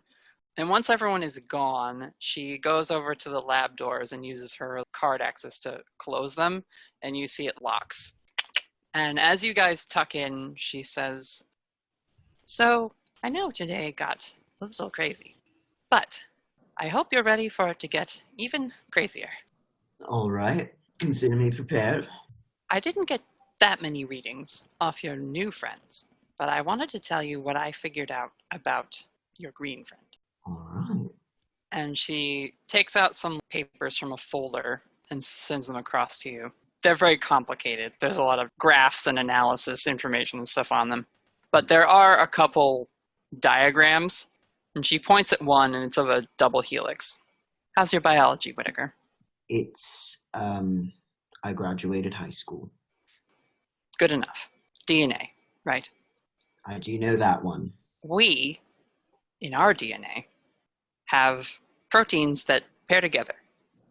And there's only the 4 of them. Now, we analyzed the substances that we removed from your friend Damien, and they resemble a mucus, a pretty standard organic slime. Then we put them through more and more stringent and involved testing, and it's truly baffling, Whittaker. His DNA has 12 base pairs. All right. Very different from humans. 3 times as different from humans and literally everything else that is living on the planet. Well, all right. That seems to make sense. What does this mean? Well, it's not a surprise to me at all now that he can affect his form with such freedom and whimsy. Because he's just playing with 3 times as many pieces. Yes, his DNA can seemingly rewrite itself into new patterns and combinations, but also somehow store and recall previous iterations of itself, and she starts to like talk really, really quickly and like outspeed your perception of her words. Yep, all right. Layman's terms. She like, and like sticks a sushi in her mouth to like calm down and like is just chewing it. Fascinating. I bet you could write a whole nother thesis about it. I'm going to. All right, that is something, isn't it? Yeah, it's a lot, Whittaker, and that's just the first person you brought in. We didn't even get to finish showcasing all your new recruits. I want you to, if you don't mind, I want you to focus on Miss Starnbrook, if you could, because she's playing on a level that, frankly, Well, I mean, I don't understand it because I don't understand magic, but she's playing on a frightening level. So if you want to focus your efforts anywhere, Yeah, so about that, she pulls out another sheet. Again, she just starts pointing at numbers because this one is all just lab results. And she says, once you brought her down to the infirmary, I had some blood samples taken just to check for low blood sugar, anemia, any sort of thing. Whittaker, there's nothing strange about your friend that I can measure. And she starts pointing at the different charts. There's no abnormalities in her blood work, no spiking hormone levels, no sort of adrenaline doping that I can make out. We also ran a spectrograph over her, and there's absolutely no residual energy of any sort when we try to measure from her. and now remind me, because I don't know magic, when we do got some stranger folk walking through here, like maybe the Ramos twins or something like that, where does that manifest? Where does that appear in the tests usually? Usually there's some sort of either a temperature spike, a radiation, not in the nuclear sense, but in the, just radiating a type of energy or electromagnetism or something. Even Marissa is psychic. I don't like to use that term because I don't have a way to explain it yet, but it is measurable when someone emits that sort of ability. And with Miss Starnbrook, it's like she doesn't have magic until she does. And then it's off the charts. And it baffles our instruments. So it's coming from somewhere else then? And she points at the crushed dummy down in the training area. Oh God, sorry about that. I heard she did that something outside too, and the front door. Yep, sounds about right. And evaporated an entire radio ghost from the sound of it. And as I understand, you've never interacted with any sort of power that behaves like this before? Not especially. It's not my area. You could talk to Marissa and Thomas, but... I mean, I know Raven's got some, summoning powers or something like that. Well, that we have experience with, Whittaker. We've met summoners before. Thomas summons occasionally. It's tapping into the, the veil and that invisible world, which we know exists. Does she also radiate energy, or is that not included in the summoning? Well, we can measure the trace energy being created by the creature that she's summoned. Sure. And certainly observe its effects. I mean, it seems to be a sharpshooter of some sort. I'm wondering if maybe, not that I would be the expert on any of this, if Miss Starnbrook if she's just summoning magic from somewhere else, something that she doesn't have, within her. I don't know. You probably have to ask her, though I don't think she knows either. It was very clear to me during the test that she has no idea what she's doing, which is almost more terrifying. In fact, it is more terrifying, I can tell you that. She freaks me out, Whittaker. Hey, Miss Vines. She freaks me out too. And that's something you and I share. She cheerses you the Sprite that you got her with the sushi. The Sprite cranberry. Goodness. I don't know what any of this means, Whittaker. I know that whatever circumstances made Damien, they're more advanced than anything we've even come close to imagining as far as projections on how evolution fosters life. Well, he's kind of from a different playing field, though, isn't he? Well, yes, but see, we've never actually been able to get a sample of anyone of his ilk. Right. So, do you think, it would be hard to say, a sample size of one is not really a sample size, but do you think he sort of represents the population of where he comes from? I have no idea, but if you can find me a second demon to test, I would love to. I won't go looking, but I'll let you know if I stumble on one. Wow, well, this has been proper enlightening, hasn't it?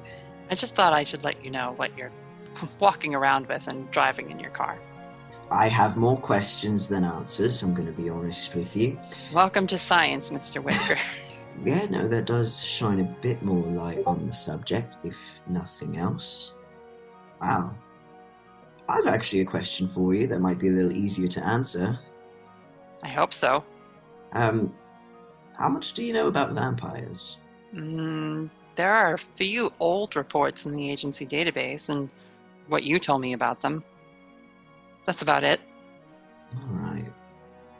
We don't get a lot of reports of them, do we? Not really. They're sort of they're either very good at hiding, or they've just been wiped out. Yeah. Well, you know, I'll check out the library, see what I can find. Are you working on a case? I'm just sort of investigating something for a friend. Okay, Whittaker. I'll keep doing research for a friend. I appreciate that. You know where Spiegel and Ross went? They left? Yeah, just disappeared as they do. Wanted to make sure they were okay. I didn't hear about them checking into the infirmary or anything. Alright, I'll ask Miss Eastey. She'd know.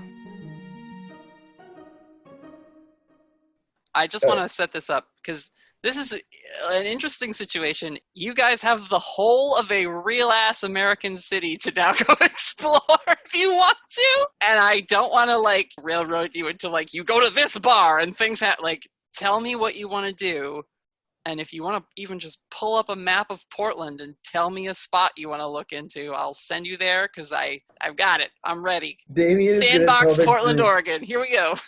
that he knows a spot and going to tell Whittaker, he's going to tell them a location of this normal club.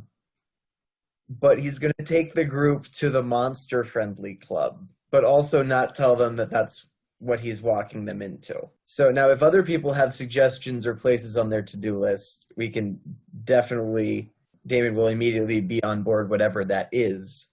Damien, are you thinking of taking them to the bar where you know the bartender? Because there is the bar near the Portland airport that you said was your favorite place that you'd been. Yes. Damien has suggested that you guys check out this bar called The Moment. It is, you know how like airports have the sprawl right after them where like when you get off the airport you're supposed to like go and frequent those businesses? Like that's what this place is. It's a bar on that strip where there are restaurants and other pubs and things, not within the airport proper, but just outside that landmark. Hugo, you're driving? Yep. So you pull up, It'll everybody be gets fine. out looking nice and flashy. Raven cannot believe that Hugo is coming with us, but she doesn't want to ask and be like, are you sure, in case he changes his mind? Like, So I feel don't like all the jinx girls it. are trying to act really natural about it and be like, oh yeah, of course, yeah, cool. Mhm. Yeah, Hugo's driving? All right. Like, I will say that Aidan borrowed some of your more pigmented makeup, Raven, to like match her like maroon and black thing that she's got going on now because of your stuff. she absolutely had some lipstick that matches the jacket. Yeah. So For sure. she is like a little more dark and shadowed than you're normally used to seeing her. Yes! Raven absolutely helped with that if she needed any help, and maybe convince Aidan to put a little bit of glitter in her hair. She's Hell yeah. following Raven's lead. Raven seems to know what she's doing when it comes to clubbing. Raven has been clubbing exactly twice. I love it. I was gonna say once, but I think it's twice. I think both times were with Bethany. She's gone enough times to feel like comfortable going clubbing, which is twice. Hugo has only gone clubbing for sociology reports. Sweetie. I love it. Oh, amazing. Everything Hugo does is just so Hugo. Yeah. He's such a treasure. Do you guys ask Aidan when the last time she went clubbing was? Absolutely. I feel like this is a canon conversation where Raven's like, yeah, I've done this a couple times. Like, this will be fun. I think it comes up when you guys are talking about, oh, where should we go? And then like someone probably, without thinking about it, asked Aidan, do you know any good places? And she was like, the last time I went out to something like this, you had to know a password and you went into the basement of the place. Oh, sweetie. Was alcohol illegal then? That was a thing for a while, wasn't it? Oh, yeah. Not that long, but it was a long time ago. Luckily, we don't have to do that. Those do exist just for fun nowadays. There are places where you have to know the password to get into the cool secret area. Huh. But you can buy alcohol anyway. I wouldn't think people would be nostalgic for that time. It was kind It's of a weirdly hassle. romanticized. Yeah. Why would you want to pretend that your friends could be arrested at any moment? You know, for the thrill of it. It makes it feel exciting once you're in there. The humans romanticize Exclusive. the apocalypse, so like anything's possible for them. That's true. So where are we going? I'm excited. It's the moment. It's a nightclub. I feel like the area is good in case if you don't like it, there's other places available, but it's a lot of new and interesting people, and I think that will be really appropriate because you guys spend so much time in that same small town, and this is going to get you the big city, Portland, and people from other cities too. So you've been there. Oh, yes. It is fantastic. All right. It is really nice and friendly and so interesting. All right. I trust Damien on this. Let's go. This only. It's the other half of that There's she the doesn't say.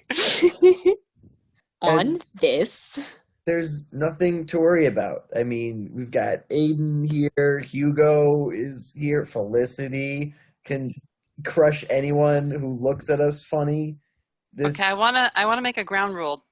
If you guys get drunk, no magic. No drunk crushing people? Can we establish that as a rule? Now, here's the thing. Felicity, have you ever drank before? I've had a glass of wine. That's a start. At least you're not, like throwing you in the deep end with no experience. We'll be good though. We don't have to go crazy. We're just going. We'll to have dip some our fun. toe in. We're just trying this out. We're here in It's Portland for a while, Yeah, right? We don't need to. We don't need to go all in on the first night. Here's the thing, though. Here's the gonna thing, go though. scope it Is out. I want to be crazy because it's like not the coolest thing ever to drink with your mom. Hey, it's nice sometimes. Yeah, but when that's really your only option, Better than drinking alone. My mom, like, the wine that she drank was like some old lady wine, and it like wasn't even really that good. And I don't know, I've never really done this before, so I've been waiting for friends, right, to bring me somewhere, because like going by yourself is like probably not the coolest, and I didn't want to look like a little weirdo, because how could I kind of want to drink for the first time. All right, I'll keep an eye on you. We won't let you get too crazy, but we'll have some fun. Don't worry. The point of this was for me to say I can hardly control magic when I'm not drinking, so I am not making any firm promises. Well, okay, so I promise not to do anything dangerous. I promise I won't crush anything. That I think that I can control, but maybe some fun party tricks. I could make some things float. No, Let's just play it safe. We're trying to blend in. We want to, normal people, which is funny because Portland's motto is keep Portland weird, but we're going to be the normal ones. All right. So alcohol doesn't really affect me, but I hang out with a ton of people who it does affect. So what you're going to want to do is have caffeine, because if you don't, you're just going to get drunk real fast and pass out. But if you have the caffeine, you'll still get drunk, but you won't fall asleep. Okay. So you need to hydrate first. I do actually know about this. So when I used to go to school and everyone used to go to parties, they used to say, you got to follow the 3 golden rules. Number 1, hydrate. Number 2, caffeinate. Number 3, intoxicate. Yeah, that's that the was golden not rule. in any of my research. Okay. Was that just an art school thing? That's a formula for a successful drunk night. Hugo, are you going to be the designated driver, or do you Yep. want to have some fun tonight? I can drive. I can't get drunk either, so. Oh, that's right. I was going to ask. Can you, would you still enjoy the drink? Do they still taste good? The alcohol doesn't affect you? Yeah, I can drink things. It won't get me Okay. drunk. All right. Well, as long as you can still like enjoy them in that aspect. So But Hugo, we're if you do want to relax, feel free. Whittaker entrusted the vehicle to me. I'm not letting anything happen to it.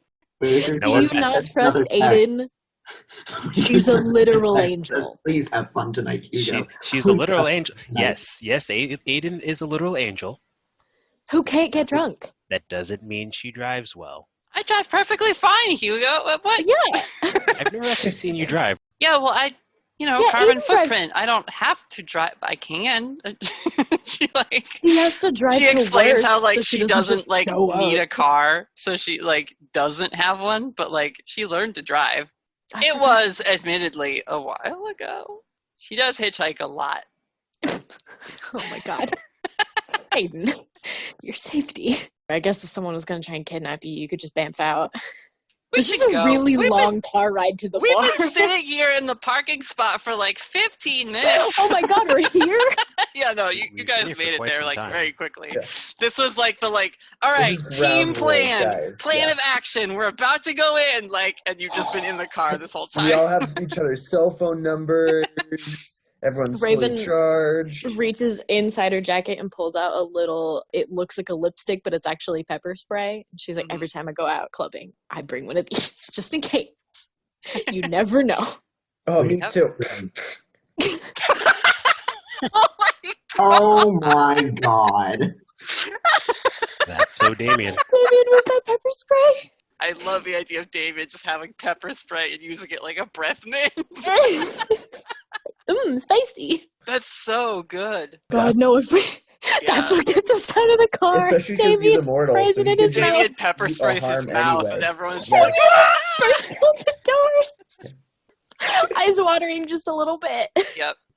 That's our cue. We're going inside, guys. You Let's get a go. I fan need your a drink. face. You get a fan your face. Don't want to mess with the mascara. Just Oh god, no. Wearing so much eyeliner right now, guys. So you guys are at the moment. It's pretty unassuming from the outside. It's got some neon beer logo signs and a ground lit little sign says the moment. It's very darkly lit. The windows are shadowed so that you can't see in. But you do hear music playing, and it sounds pretty active. Hell yeah. So there is a tough-looking, broad-shouldered guy at the front door. There isn't a line to get in here. You do see a couple other girls who are dressed for clubbing. They walk up to this guy. You're holding back to gauge okay, what's the procedure here? We want to seem like we know what we're doing. They walk by this guy. He holds out his hand, and they both fist bump him. He just nods, and they walk through the door, which seems to have a black curtain in front of it. Felicity is gonna do that. She's going in. He sees you approaching, and he steps forward to meet you halfway before you can get to the entrance. What do you think you're doing? I am going to a club. Are you on the list? Damien is pretty close behind. Hey, buddy. It's okay. We're cool. And Damien will go up for a peace sign, but Mhm. it's a green gloopy hand peace sign. The guy sees that. Oh, Damien, how's it going? Yeah, there we go. Yeah, these are my friends. I wanted to take them to a cool place for the night. And, All right. got it going So on. they're cool then. They're with you. Oh yeah, they're on the level. You know he's gloopy? Yeah, gloopiest motherfucker in town, I'd say. Welcome to the moment then. And you head inside. It is a pretty typical club layout. It's dark, but there are lights everywhere flashing and shining. The bar has that cool lighting underneath the counter part of it and then behind to light up all the bottles and everything. And there are shapes moving in the dark that you can't even tell what they're supposed to be. They're not human. This place is filled with all sorts of creatures. There are little fairies flying through the air, carrying a red Solo cup between two of them. There is, there's a three-headed dog over by the jukebox. Someone tries to go over to put a thing in it, and it bites him and throws him around. He's like, "Ah!" It's thrown yeah. across the bar. You want to be cool with the dog before you try to do anything. Yeah, David's just Okay. shouting things over the din of the music. So you're here at the moment. I mean, there are plenty of people to go talk to. Do you go straight up to the bar, Damien? Oh yeah, bar is the first stop. That way you have something in your hands to cheers with people. There's a human bartender behind there, and she's busy dealing with an owl person. They've got like a very long neck with an owl's face on it, and just like a crop top on over some like hairy arms with like talons, and they're like chatting with this lady. And she says, "1 second, honey." She like goes and like taps a different bartender on the back. And what turns around is this writhing mass. You can't really make out what it is. It just seems to be moving constantly. And it creates sort of this tall, very lanky person with long, what look like maybe antenna sticking out of the head. And it shuffles past its coworker and comes over and is at the bar, and you hear this like whispered echoing chorus, and it just says, "Edgecrest, welcome back, my friend." Yeah, buddy, you're looking great. You hear it These say, are my friends. I figured I'd hook them up with the best place in town. Our swarms continue to multiply into untold legions. Oh, so happy to you can hear see it. now, this is just a massive writhing shape of crickets. It is just crickets swarming into the shape of a humanoid with like long antenna. Oh, wonderful. Things look like they're really bouncing tonight. Anyone who's here? There's so many people I have to say hi to. I guess they, because it's a multitude Yeah. of creatures. They say, You know, the usual. Watch out. The fair of tonight. Woohoo! That's what I was going to ask about. The things to watch out for. I appreciate that. Fowler's celebrating. As they do. you don't know who they're talking about, but apparently someone is celebrating. So you're gonna hook us up with some drinks. I've got some cards to try out today. Oh, I love that game. Through the, like, again, echoed, chittering chorus, you can tell that that was meant to be sarcasm. They hate that you have multiple credit cards that fail all the time.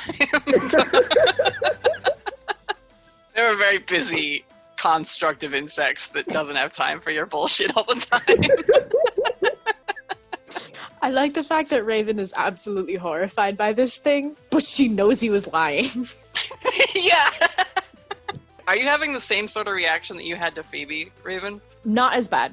Not as bad. Okay. Raven is like me and very afraid of spiders, but this is kind of just like not like afraid, but just kind of like, oh, that's unsettling, but okay. This is going to be making things that we're ingesting into our body. Yeah, I think she's kind of trying to figure out, like, can we get the other bartenders' attention and order drinks from them? Or like, Aidan will like step forward next to Damien, and she says, "Why don't I handle it tonight?" And she hands over her like credit card to this thing, which like the bugs like about and grab. It like holds it up, and again, like the face is just more crickets, so it's you can't really tell what's looking at the card. But it says, "Shall I open a tab then, Miss Brightwood?" Yes, and what was your name? And they let the hand eat the credit card, like it just disappears into the arm as it turns around to grab cups from underneath the counter and like starts setting them down. And you can see now it has 3 sets of arms that are now all grabbing things and like filling cups with ice and stuff. And it says, "We are Xerix, the multitudinous." I love them. They're pretty great. I hate it so much, but I love them. Also, we didn't order any drinks yet. They don't I know was what just to getting make cups us. ready. Yeah, Oh, okay. trash cans for everyone. They take a bunch of alcohols as the base, and then they just take a Red Bull can and they plop it in the cup. That way, as you drink the drink, then it fills in with Red Bull, so you get your booze and caffeine right away. Aidan holds a hand up, and she's like, "Who's paying?" Aiden has excellent choice. I'll have what she's having. She just scans, and she turns to you, Felicity. Wait. Aidan, I would like to order. Yeah, I was just gonna ask you what you want. How do I call you? We are Xerix. Can you spell that for me, Aiden? I mean, Natalie, whoever knows how to spell that. Xirex. Hey, Xerix. Was it Xerix the multitudinous. the multitudinous? The multitudinous. Got it. Cool. Okay, Mr. Multitudinous. Your multitudinousness, sir. I have never drank before. Well, that's a lie. I've had a glass of wine. So, I would like for you to choose what my first drink is gonna be. Because I don't know what to get. Aidan has like a questioning look on her face. She's like, that's not ordering. What? There is so much Maddie in Felicity, and I love it so much. Xerix, you see the antenna coming out of its head twitch. They actually reach out, Felicity. They don't touch you, but they do kind of hover over your hair for a second, just sort of swarming there, and it has like a hand out as it's like got one like cricket finger held up. Got it. They make you a Long Island iced tea, and they say, Take your time. Raven's gonna order waters for everyone. And just hand one to Felicity, be like, please pace yourself. I know it tastes like iced tea and it tastes really good, but you do not understand how strong these are. Please be careful. She's just gonna like shoot a glance at Xerix. Really? Oh, God. Felicity is gonna take a sip, and she's a little bit afraid because she can smell how strong the alcohol is in this place. She's gonna take a sip and take a second to ponder, and then her eyes go wide. Don't like hold it in your mouth. And she's like, oh my, this has alcohol? Mm-hmm. It has a lot. It tastes like not though. And that's why you need to be careful. Xerix sees there's a group of you, so it just goes around and takes your orders. For you, sir, in the back. As it addresses you, Hugo. I'm good. I'm the DD, so. Raven hands him a water. They're not very responsible of you. In the back of his head, he's going, dang it, Damien. Really? Really? This place is great, Hugo. I'm so glad you made it. Yeah, so am I. Yeah, I was worried you were gonna like go off doing something boring, like studying in the library or something. I'm glad you were able to make it out with the fun crowd. Yeah. You see in the back, there is a DJ show going on, and it's a bunch of dance type music going off. But the DJ, do you want to design them, or I have an idea, but this is sort of your moment, so it's literally the moment. Great, it's the dream.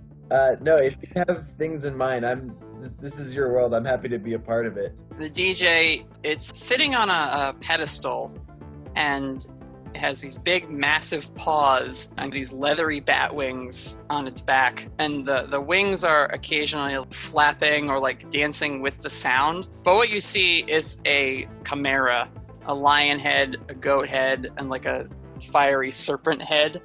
They've all got sunglasses on, and they're all just like spinning on different tape decks. And like changing up the music between each one of them. Oh, DJ Chimera is so fucking cool. Every once in a while, when there's like a lull in the music or it's like the bass is about to drop, you just hear this massive lion roar just echoing out throughout the whole thing. The crowd goes nuts. They're loving it. They're eating it up. Some of them are literally eating up other members of the dance floor. And there's like a frog that's like the size of a Saint Bernard, and there's like some what look like maybe gnomes dancing on its back, and occasionally it will open its mouth, suck one in, and then like spit another one out, and they're just like, wow! Like covered in slime, like they're in like a slime pit. So Damien's dancing and helping to give the group some direction. That is gone now. Oh yeah, Damien has abandoned you in the moment. The most like hardcore monster bar in Portland. Yeah. Stay away from the Fae! It disappears into the dancing crowd. Raven watches him leave and is like, yeah, we're not going to see him again till it's time to leave, huh? You see Aidan, her hand is tensely gripping her glass. Her fingers are slightly glowing golden, but she's trying to keep it under wraps. I'm gonna go find us a table. Whittaker, in a much calmer setting. Probably some classical music playing in the background in Olivia Eastey's office. Piano and violin concerto. Yeah, I guess goes up the elevator. Actually, no, he's scared of the elevator now. He goes up the stairs. He takes the stairs now. Until that fear wears off. Stairs it is. She's at her desk. She's got a laptop out while her like normal monitor is like unplugged and off to the side. Probably going to get replaced or at least looked at. Little polite knock on the glass door. Walk in. You wanted to see me? Oh, yes, just to check in, make sure your friends weren't totally scared off today. They recovered quite well, I'd say. They're off to go clubbing from the sound of it. Shockingly resilient, that group. They've been through a few ringers at this point. This one wasn't too bad for them. I'm not surprised. Well, good. Get them acclimated then to this line of work. That is the goal, yes, to employ them all. Well, we'll see who's interested. They seemed vaguely interested, maybe a bit concerned about the security, of course, but we'll keep checking in. You'll be staying in the city then, or here at the compound, while you pursue your latest investigation? That is the plan, yes. Any leads on that? Well, not a lot. We had quite a few distractions from pursuing that one. But I've sent over some sort of magical blue glittery substance that they seem to be trading or smuggling. I'm sending that over to Miss Vines to see if she's got a read on what it might be. And, well, while she does that, I'm probably going to be checking in with some contacts in Portland. See if they know anything about our shapeshifter smuggling friend. Sounds like it's a solid audition case for your prospective new agents. Yeah, that's the plan. Are you all right, Whittaker? I'm fine. I just, concerned about them. They're kids. Just trying to make sure they're okay. It just gives her a long look. I think I understand. It's a different kind of stress, having to worry about the well-being of subordinates. She just gives you kind of like a genuine smile. All right.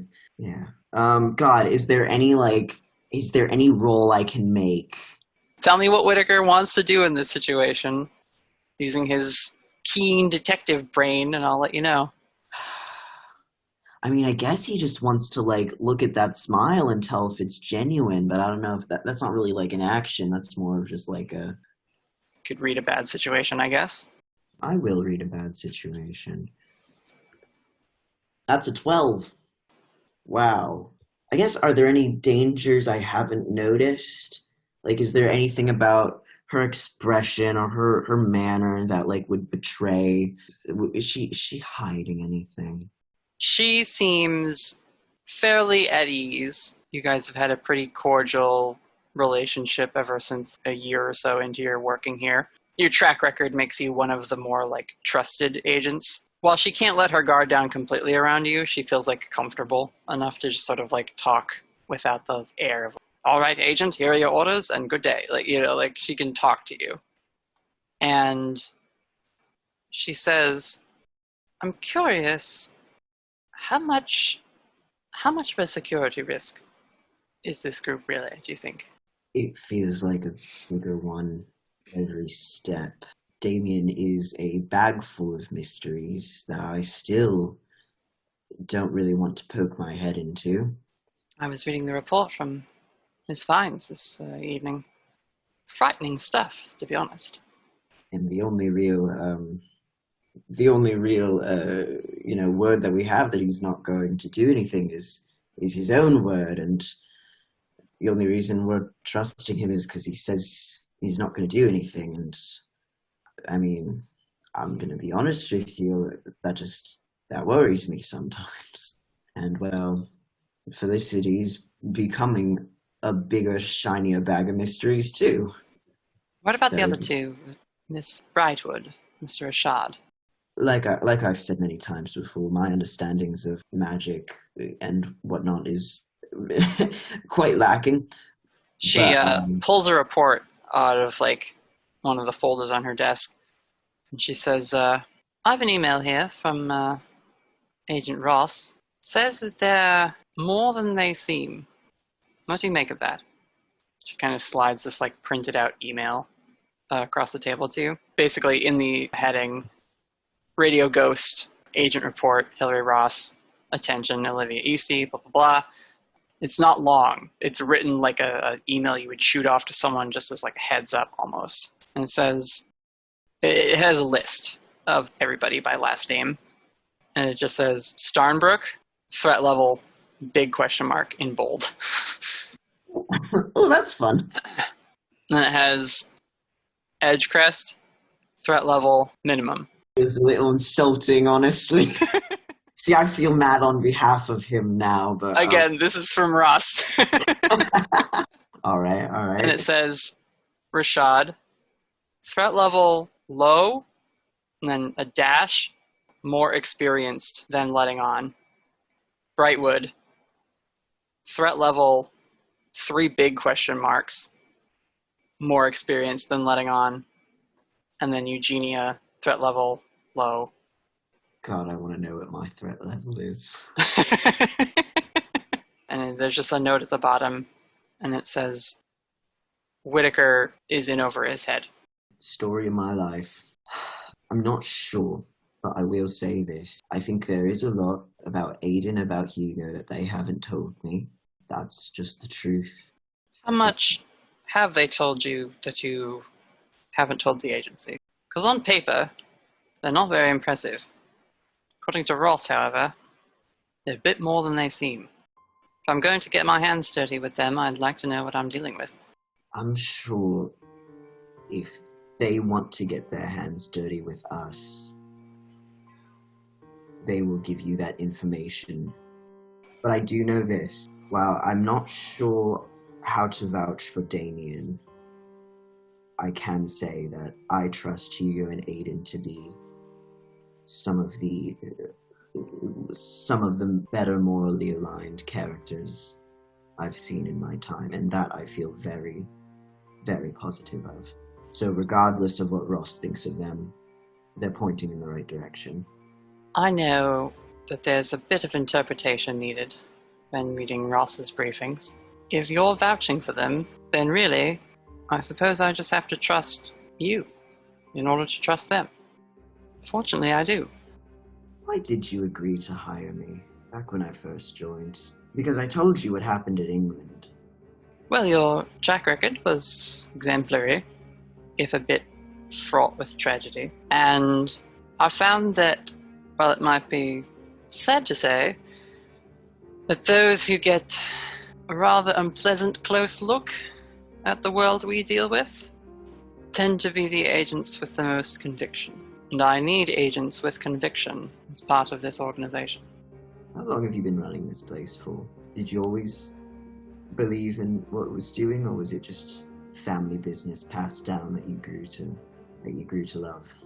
She goes over and points at a portrait that's framed on the wall of a woman who has like a family resemblance to Olivia, but is clearly someone else. This woman has her hair similarly done up, but in more of not so tight a bun, just tied back and then a couple hairpins stuck in and a streak of white through very, very dark black hair. Looks a little bit older than Olivia. My mother and father inherited the organization from their parents and their parents before them. It is the Eastey Agency for a reason. It fell to me when I was of age and experienced enough to know the full extent of what we do here and across the country. She doesn't put her finger on the painting, but she does sort of trace the edge of the frame nostalgically. Did you know from the beginning that the world was bigger than it's supposed to be? I had always suspected, but also suspect I didn't have quite a normal childhood. I don't think children of secret agents get quite a pristine look at the world. Is that what you're looking to spare them from? Well, there's not much I can do to keep them out of it now, I suppose. Cat's out of the bag and all that. I figure if they're going to be rummaging through this world, they might as well do it with some gloves on.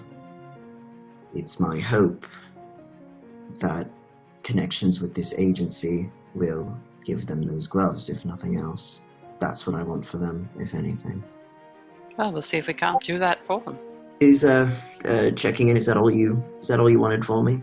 We'll also just say thank you for saving me and the others in cold storage. Yeah.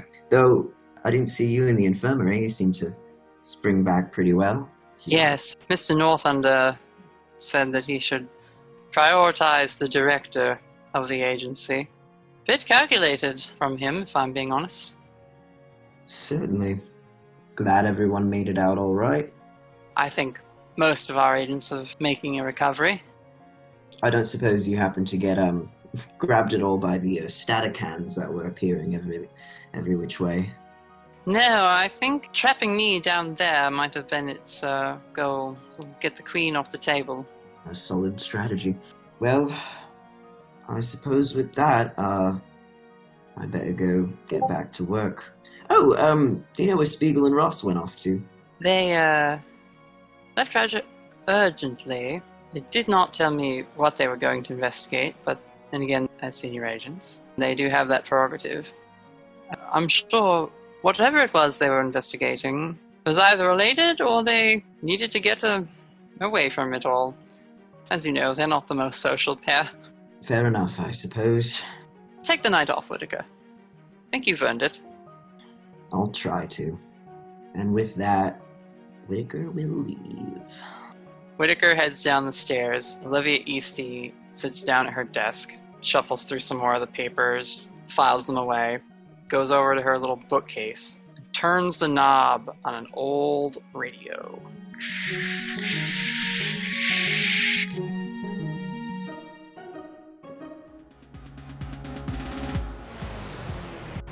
We cut over to the moment, and everyone is dancing. Raven has absolutely grabbed Aidan and dragged her onto the floor. Right when Whittaker leaves, he is gonna get a phone call from Felicity. Oh no. Miss Starnbrook? Whittaker! Oh, God. There's this club music in the background. Listen! I'm drinking for the first time! Oh, God, for the first... Drink water, please. Drink water. I'm drinking... Hey, listen, Aidan's taking care of me, I promise. But you should come here! It's... Miss Starnbrook, I would love to. It is There's not there's a man... listen, Whittaker. I would be the There's oldest a man there by 30 and years. he's made out of crickets. Wait, what? There's a whole guy, and he's the bartender, and he's made out of crickets. Where is Felicity when she makes this phone call? Is she like hiding in like the hallway to the bathroom, or is she just like at the table? I feel like she stepped away for a second. Okay. Yeah. Because otherwise Raven would be all over grabbing the phone away. Miss Starnbrook, could you put someone sober on the phone, please? I can give you to Damien. Can you put anyone else on the phone, please? No, Damien is definitely there and takes the phone. Listen, Damien got us in as the phone is being pulled away. She's like, and there's a three-headed dog, and there's a... Whittaker, I was just about to... Damien, you told me to take them downtown. Where are you? We went to the moment instead of the Joneses. Did not. No, last minute decision was that out of my hands. Whose last minute decision, Damien? But we're here now, so might as well enjoy it. We're gonna enjoy it, Whittaker. We're gonna enjoy it. Please put Hugo on the phone. Just, hey, call when you get in, and I'll get you past the bouncer, no problem. He just does the slimy Yeah, hand. Hugo's here. Hold on. Hugo, you're actually busy at this moment. You're engaged in conversation with what seems to be a dark red-skinned woman. Her hair is literal fire wreathing her head. She has gold. Yeah, she has golden eyes. She's in sort of a one-shoulder gold dress, cuts off like mid-thigh, and she's just been chatting you up. Oh no, he's killing it. He is killing it. Not paying best you to him right now. He's on fire. Yeah, Damien bro code. is We literally gotta support on him. fire. Okay, But Damien, he's can talking you... to somebody on fire. Okay, all right. Can you do a head count and make sure everyone is okay and not engulfed in crickets or anything like that? No, the cricket guy is nice. Yeah, no, everyone here It cuts is... to the bar and someone's making out with the massive cricket. Just like slowly becoming engulfed. Whittaker, I'm the most evil thing here, okay? Like, there's nothing to worry about. All right. Hey, wait, Damien, give me the phone. Oh, yeah, here you go. Hey, Whittaker. Yes, Miss Starnbrook. So you coming? I'm going to be honest with you. The moment freaks me out. This is the coolest place I've ever been. Right, I told you. This is so cool. I'm going to stop by to make sure that none of you make blood pacts with anything in there. Felicity, you see like a fish man get up on stage next to where the chimera is like dropping more of these sick beats, and Whittaker, a fish is about to strip. I think a fish is about to strip. Wow. that was not where I was going, but it is now. A pole descends and this fish man just starts like doing a routine on it.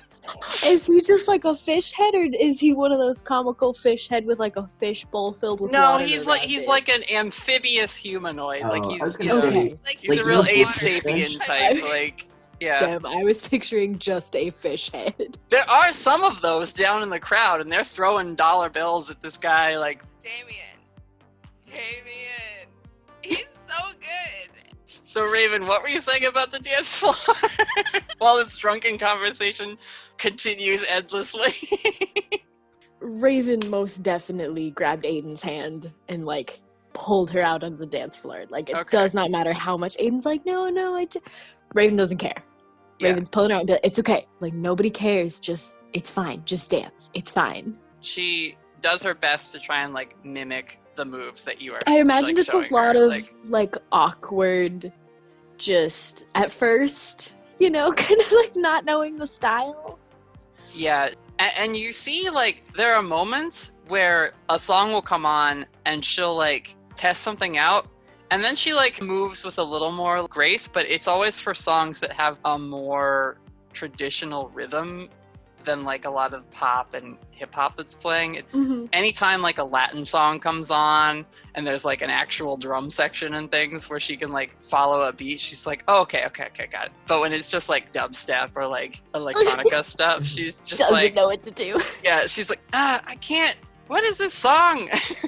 You just gotta move. It's fine. No one knows what the beat is with this shit. Just go with it. And then after a little while, I assume after the phone call happens, Raven will kind of motion for Aidan to stay there and like go back to the table and try and pull Felicity out onto the floor. Okay. Hey, Raven.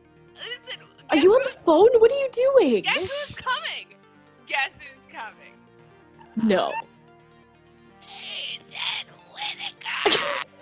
You're kidding. Did you call him? Did he call you? Is everything okay? I called him and he seems like he's fine, I think. But I told him that there was a cricket man, and I told him that there's a fish that's up there and he's stripping. And I told him, Hugo, do you see Hugo over there? Raven's gonna look around like, oh my god, where is he? He's flirting. Hugo, are you flirting back with this lady? Nope. So this gorgeous flaming woman is all over Hugo, and he's just like his normal. Can we get some of that conversation, Not Hugo? giving anything up. I mean, she definitely showed up and gave you the like, haven't seen you around. What's your story? Frankly, I probably shouldn't be here. Is it not hot enough for you? As her hair ignites a little bit more. Yeah. He's literally going through that moment of, oh god, this is the exact opposite of the places I'm supposed to be. It's that weird thing of the hunter in the hunting area. Oh, yeah, it's like you're surrounded by the prey, but the prey are dangerous monsters. Oh, well. Eventually Yeah. he does loosen up and actually does banter back properly. Well, I think what happens is she gets, like, offended with your, like, classic Hugo responses and just is like, ugh, and, like, leaves. She, like, tips a shot glass over and it, like, ignites on the bar. And you see Xerix, like, oh, shit, like, comes over and, like, patting out the alcohol fire really quick. That sounds But, horrifying as a massive cricket. Some of the Does he crickets lose are, a like, couple? catching fire and, like, you know, it's a mess. But it doesn't last long. And, Raven just gives Hugo a thumbs up. but who comes up next to talk to you, Hugo, is a gentleman in a dark green and gold striped suit. It's almost like comically TV game show host. Oh no. It's clearly well made. He's a redhead, but it's like a little bit balding in the front, but very like spiky and kind of sticks out in all directions in the back. And he's got a neat little trimmed beard that's just basically the chin. It's got a little length, but not very much. And he sits down next to you at the bar. At first, he's not like looking at you. He just is talking while looking forward. And he says, it's not often one of my girls gets rejected. And Hugo just keeps looking forward. Bartender, give me 2 of the stout. The human bartender, who is not Xerix, fills 2 glasses. And he slides one in front of you, Hugo. Drink up, friend. It's a party tonight. I'm celebrating. Just gonna pick up the glass, clink it against his, Mm-hmm. puts it back on the table, and then slides it back over to him. He grins at you. You see now the light is catching in his emerald green eyes. Not your first time out, then. Noted. I'm hoping it will be my last. He drinks his, puts it down. I couldn't help noticing the group you came in with. Bit of an odd bunch, that. That's... I was gonna say that's one way to describe it, but no, you're right. Definitely an odd bunch. I do pride myself on being right. Most of the time. Can I ask where you're coming from? Out of town. Up north. Ah, the great north. Lovely country up there. Not that far north.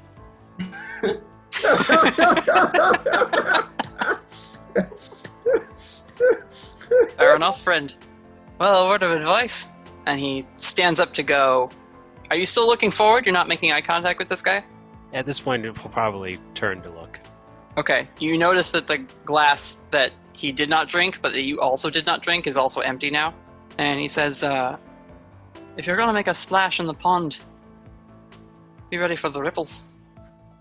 And he turns, and 2 scantily clad satyr women link arms with him, and he walks back through the crowd, and you lose sight of him as he disappears into either a VIP room or just phase away. Ominous son of a bee. Xerix hands you a glass of ice water. That was impressive. Who did you say you were? Apparently a person who needs to stop making splashes? I don't even know. Hugo. You hear, it's not laughter, but after a minute you get the sense that this is the sound that Xerix makes when it's laughing. It's like cricket chirping, but also like skittering and like, you know, it can't like articulate a laugh the way it can language. And it says, Drink up, Hugo. I'm sure we'll be hearing more about you in time. and goes back what to I'm like afraid of. goes back to serving other patrons. Raven, have you gone back to get Aidan or brought Felicity out on the dance floor, or? Yeah, Felicity comes with me if I can convince her to put down the phone. Yeah, Whittaker, I'm gonna go dance now. Whittaker has hung up like 10 minutes ago. Raven just like takes the phone and Goodbye, I love you. You hung up and then sent like 3 different texts to Raven, Aidan, Hugo, and they all say, please keep Felicity safe, please keep Felicity safe. Raven will check her phone and see that and be like, don't worry, I got her. She's being well looked after. Hey! By the way, are you coming? Let me find something to wear.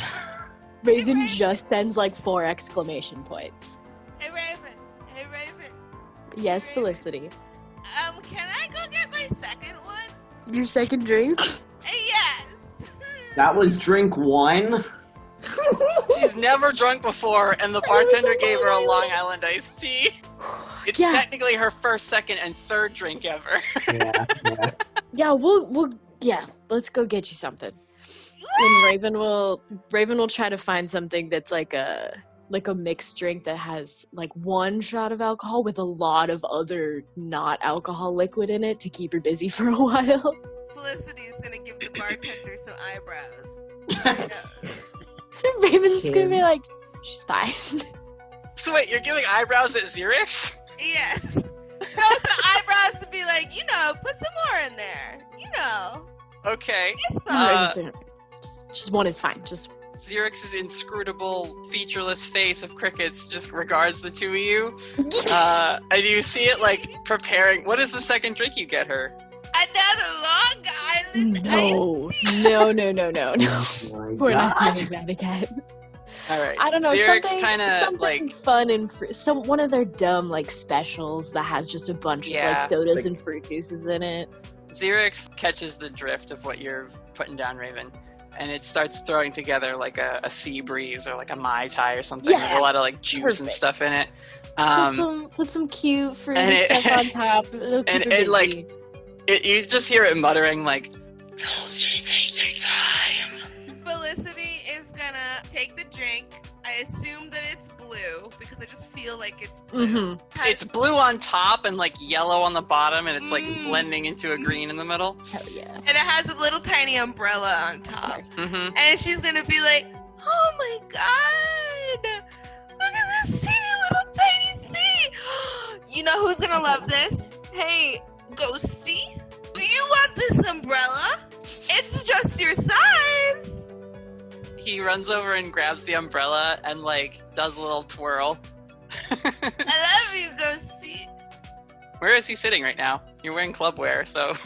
I assume he's in my hair. He's like sitting on top. He doesn't feel too out of place.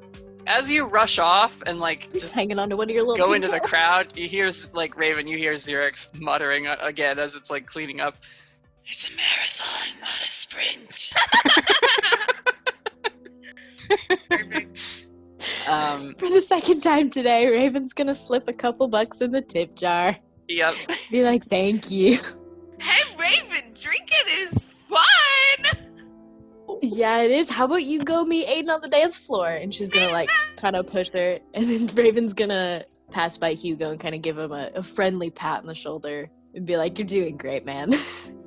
We're gonna actually cut to Aidan for a second. She is out on the dance floor, like watching you go deal with Felicity, Raven, and she's doing her best to just dance by herself amongst a bunch of monsters. God, that's a sentence. She's hanging there for a while, but like there's a wait to get drinks at the bar, so you guys aren't there instantly. And as she's dancing, this woman, she's got very smooth skin, there's like spots on it, sort of a speckled pattern across her whole body. She's in club wear, so she's not wearing a lot. Her hair seems to be wet, but it's also very white with these like large eyes. And she is just dancing in the crowd and slides up to Aidan and is like now dancing next to her. Aidan, as soon as she like turns around and notices, she gets one of those moments where like it's Ross, and then it's this woman, and then it's Ross. Like it's flashing and like reminding her as the lights flicker and flash, and Aidan just panics. She's just like, ah, and like stumbles back a little bit and bumps into a couple people, and they're like, hey, watch it. So now she's like getting jostled a bit by the crowd. She bumps into like an ogre who, again, is just there to dance. He's not like aggressive, but she steps on his foot and he just turns on like, hey, what the heck? And you see she like sees as his hand comes up the ghost arms and they start to like swarm at her. She's like hyperventilating. Felicity runs into the dance floor, and Felicity, when you bump into Aidan, she like spins around and her face is panic stricken. She looks so upset in this moment and disappears with her gold flash. Aidan?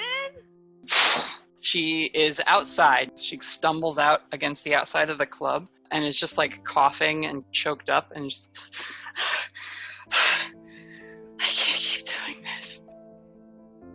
And that's where we'll end our session tonight.